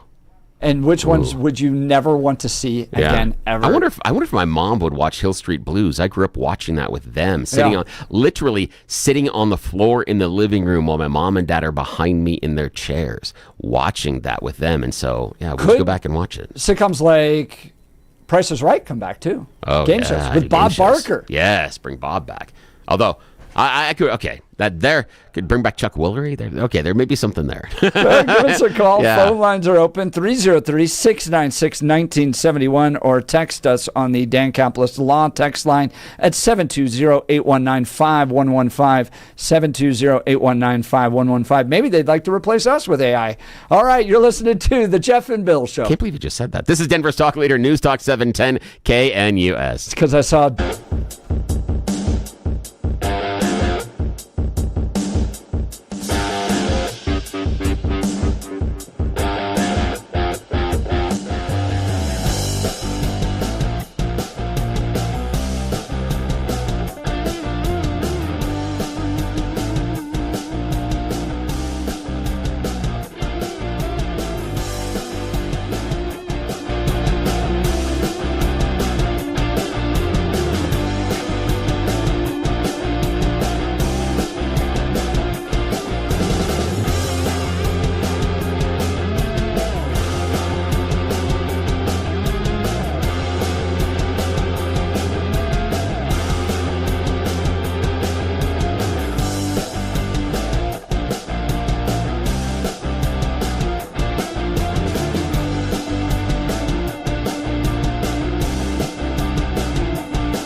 Bill and I are talking wild changes happening in Hollywood. So Keith came by just a second ago. Keith works here. Yeah. And this dude is the master of AI, man. He's like a ninja. Yes, he is. And he is in our sales and marketing department. And what he does is everything's, he's like, I want to have this conversation with Cora. Is that fine? He never surprises you and that. No. And he's like, yeah, sure. And then he, like, within 5 minutes of the conversation, he's like divulged like what it's all about. Boiled it down. Summarize it. Look at the high summarizes points. it. This is where we need to go. And he's like, sometimes I miss things because I'm listening, and my mind goes somewhere, and I might miss a line or something. This dude is a ninja when it comes to it, and it's transforming our office. So AI is changing everything. Yeah, and we bring that up because there's articles and social media is starting to talk about how studios are going to now take AI to bring back your old beloved sitcoms, not with reruns, not with, like new actors. Yeah. The old actors, many of whom might be dead. Because you can replicate their voices now. You can replicate their voices, their activities, and then script out entire storylines that were never explored in the segments. Like, would you watch the new season of Gilligan's Island? What about the Mary Tyler Moore Show? Would you go back? Could you stomach another episode of Murphy Brown? I mean, that's the thing is, some of these, would you go back and watch some of these? So, and you got to love some of the storylines that were the same every episode. They changed bad guys. Yeah. So, for instance, 7903, I'd watch Walker, Texas Ranger if it came back. Chuck Norris, kicking butt, never gets old. That's one of those that I could see something with that because it's kind of that, and basically what they used to call, the bad guy of the week type of thing. The A-Team is built off of this. Yes. And so it's bad guy of the week. All of Louis L'Amour's built off of this. Yes. I joke with my wife all the time. I read the same storyline over and over again. Yeah. It's young man heads west. Young man faces problem. There's a lady tied into the problem here. Defeats bad guy. Wins lady. Everyone's happy. Yes, exactly. Same book over and over. Story over and over again. Just different names. And there's some of those that I would watch, but there's some that you kind of look at as far as a moment in time that wouldn't necessarily resonate. And I would say things like Seinfeld, Friends, Cheers, because of some of the cultural significance, I'm not certain it would be as successful now, bringing it back. The older ones, like Gilligan's Island, would have some novelty, but again, could it be brought back and still necessarily be relevant and or entertaining? You know what you could just AI the crud out of? Just let this thing run. Yeah, what? The Hallmark series. Oh, God, yes. Speaking of the same story, Jennifer Love Hewitt starring the same movie. Yeah. It's the same story. It is. And they even make fun of it on social media. It's like Uptown Girl returns home, finds out that there's a local hardware store that's fallen on rough times. And helps save it. Falls in love with the owner of the hardware store that they knew in high school but hadn't talked to in 20 years. Lo and behold, everyone. Dude, you could just, if I was Hallmark, Bill. Oh, yeah. That's like a gold mine. Because nobody cares who the characters are. No, not at There's all. no connection to the characters. Tell the story. It's the same story over and it's feel good. It's the same thing for Guys and Louis L'Amour. You just pump that stuff out. I mean, hours of it, episode after episode, and you can make a fortune. Oh, yeah, you could. Some of the other ones I would love to see them be able to lean into, and this is kind of weird, but be able to lean into some of the older cartoons that I think you could come back and... But Wile E. Coyote. Yeah, you could do some old Bugs Bunny, because I after Mel Blanc passed away, they tried to redo it, but the voice just wasn't the same. Yeah. And the sense of timing and sarcasm inside of Mel Blanc's characters wasn't the same. You could tell that it was someone else. And that kind of bothered me when they'd bring back things like Muppet Babies. Again, bothered me because it wasn't necessarily the same. If you could replicate some of those cartoon shows, if you can go back and go like OG Voltron, okay, you may have me there. You get Robotech rolling again, okay, dude, it's all I still watch Gundam. Change. Yeah. To Andrew's point, next 3 to 5 years, we're going to see a shift that unlike anything we've ever imagined with AI. It is. I got someone there. Yeah, Maude. Old Maude episodes. He wants Murder, Maude She Wrote. Murder, She Wrote would be awesome.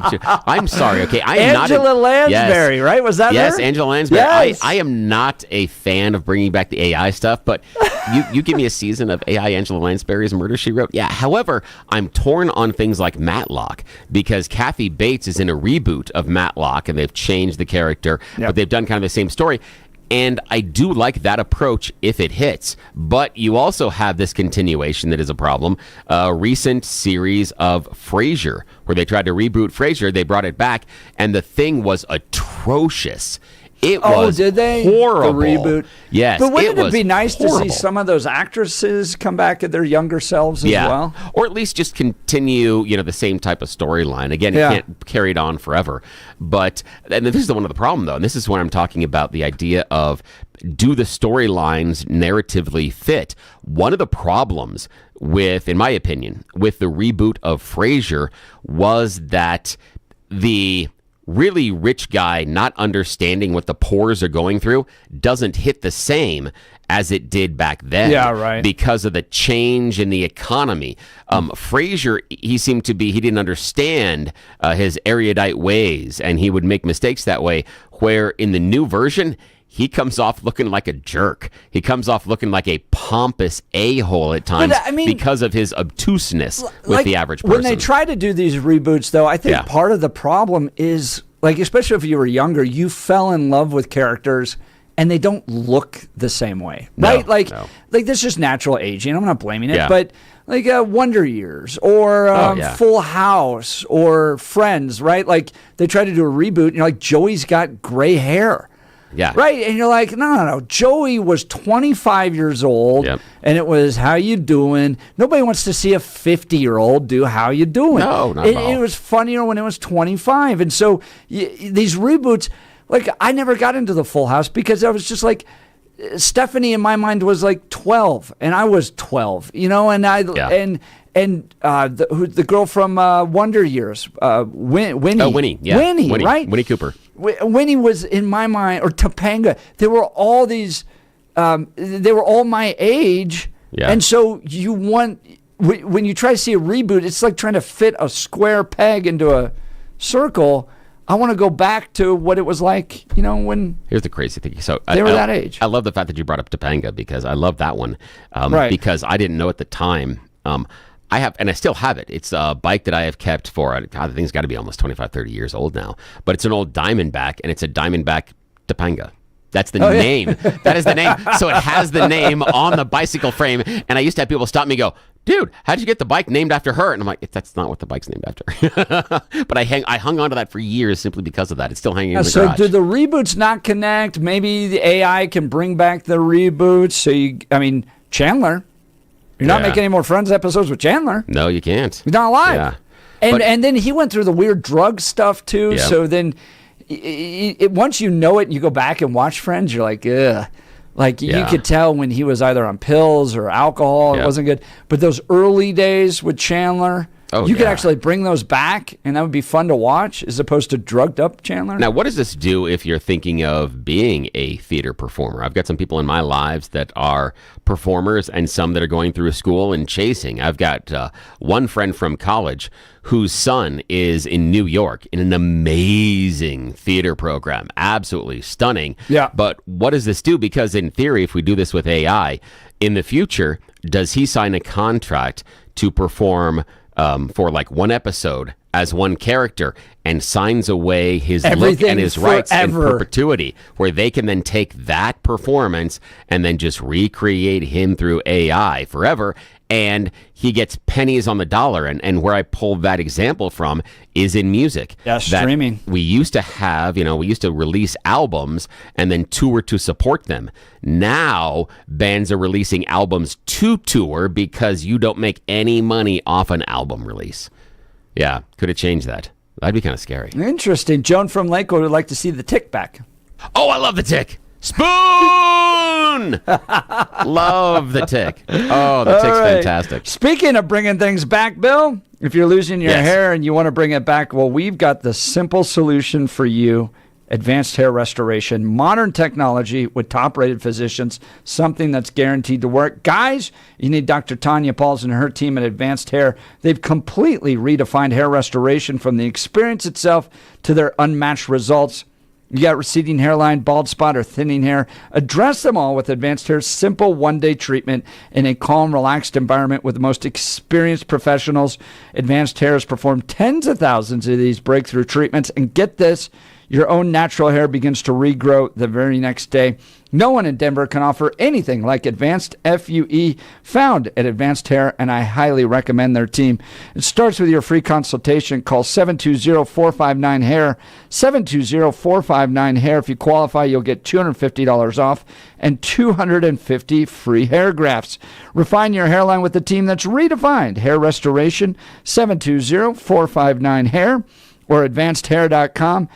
That's 720-459-HAIR or advancedhair.com. AI, bringing back those old sitcoms you loved with brand new episodes with actors that are no longer living. Wild. And what does this mean for the future? We'll continue. You're listening to The Jeff and Bill Show. This is Denver's talk leader, News Talk 710 KNUS.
Welcome back to the Jeff and Bill Show. It's going to get rainy here the next few days. Tuesday, rain in the mornings. Afternoon thunderstorms coming. Only a high of 59 today. Wednesday, scattered thunderstorms gets up to 70. Thursday, scattered thunderstorms 68. Friday, scattered storms 72. And then Saturday and Sunday getting warmer. 79 on Saturday. Sunday, 82 and dry.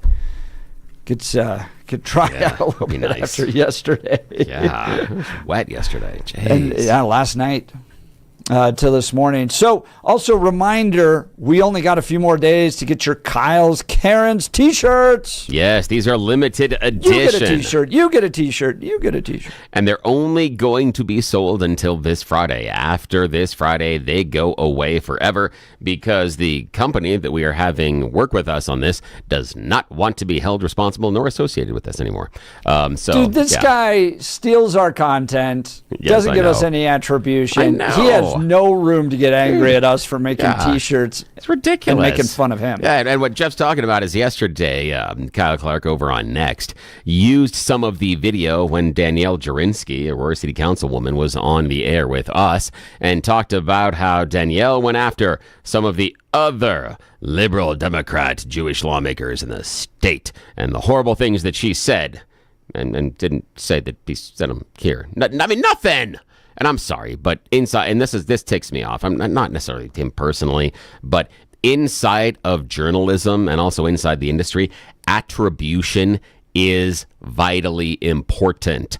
Understand that when Kyle was doing the bit about Danielle and what she was saying, he didn't tell you the source. He didn't bother to give source attribution. That's one of the core tenets inside of journalism. So if that's your thing, have we got a T-shirt for you? But if you don't like your news served up with feelings and you're more the facts kind of person, we've got a T-shirt for you. See, we're not just poking fun at him. Anybody can have their own T-shirt because this is Colorado. It is time to decide. We like to make money off of both sides. Yes, we do. So go to kyleskarens.com, kyleskarens.com. Check out the T-shirts. They are appropriately colored, and you can either be a part of Kyle's Karens or not, based on your selection of T-shirt. Why Kyle's Karens? Because Jeff put up a poll on his Twitter account, because I refuse to say X, on his Twitter account, I repeat that, about what we should call Kyle's fans, because every time we mention, especially Jeff on social media, they mention anything about Next, Channel 9, or Kyle Clark, he gets inundated with a whole lot of people telling him what a horrible person he is, but those are Kyle's fans. That's okay. Taylor Swift has the Swifties. They love him, They man. do. And Justin And he's Bieber so has the cute. Believers. That's why. Oh, he's got great hair. I can't. I'm jealous of that. He must have visited Advanced Hair. He does. He has amazing hair. He's got that anchor hair. I don't know what that's up with that. Is it like a store you go to get that stuff or something? But anyway, he wears sports coats all the time. Everything else. Sports coats. It's a nice job there. But on the T-shirt, you have the outline of a sport coat lapel, and then proudly says, "I am either a member of Kyle's Karens or I am not." There may be something else extra on the side of the sport coat, but we're not going to mention that because of liability issues. So just take a look. Go to visit us at kyleskarens.com, kyleskarens.com. But this is a one shot only. These are only up for 3 weeks, and that comes to an end this Friday. After that, all the silk screens and everything else are going to be destroyed so that the company doing this for us can't be held liable. So, yeah, this is one shot. After that, they are gone. And so far, we have sold one that is a proud member of Kyle's Karens. One blue T-shirt. Everybody else is buying the red. So, I'm just saying. I'm going to go just carpet bomb his comment section. I'm telling you. With links. You really should. And the other part is I'm half tempted to go out there and get the blue T-shirt only because there's going to be 2 printed total. That's 2. it. And that's the idea, is then there's no more. And here's the reason for that is I have a sweatshirt, a hoodie at home. It's a gray hoodie, but embroidered on there are call letters for another radio station. They only made 8 of those. None of the rest of them exist. I have a KOA Sports Radio T-shirt, the old school logo at home. They only printed 10, and I've got one of 10. They never printed any others, and I've got a Colorado Rockies KOA hat from the All-Star game that they printed 20 of. Total. No others were made. It's a one-shot deal. So the idea of having one of 2? Limited edition. Yeah, that Kyle's really, Karen shirts. God, never wear it, but I'd throw it in there. I mean, I held on to my Dave's Bake Sale in a shirt from here at KNUS for years and years and years. So that's the kind of thing that I do. So I'm tempted, but do I need to buy a blue one? I don't know. I'm gonna have to make that decision later this week. Breadman texted in, AI TV is going to be brought to you by the same consultants that outsourced all of America's manufacturing factory. Yes, Bring that back is true. Roy Rogers, Yes. says Breadman. Oh, there we go. That'd be a good one. Would be fun. Yeah, do some of those old school ones. Go and bring back the Shadow of the Green Hornet. It'd be cool. Well, Charlie Kirk's up next. If you missed any of the Jeff and Bill show, we covered a lot of topics, including being joined by Jeff Crank and Lindsay Datko. All the latest on this attack that took place in Boulder. Go to 710knus.com to download the podcast you've been listening to, The Jeff and Bill Show. This is KNUS.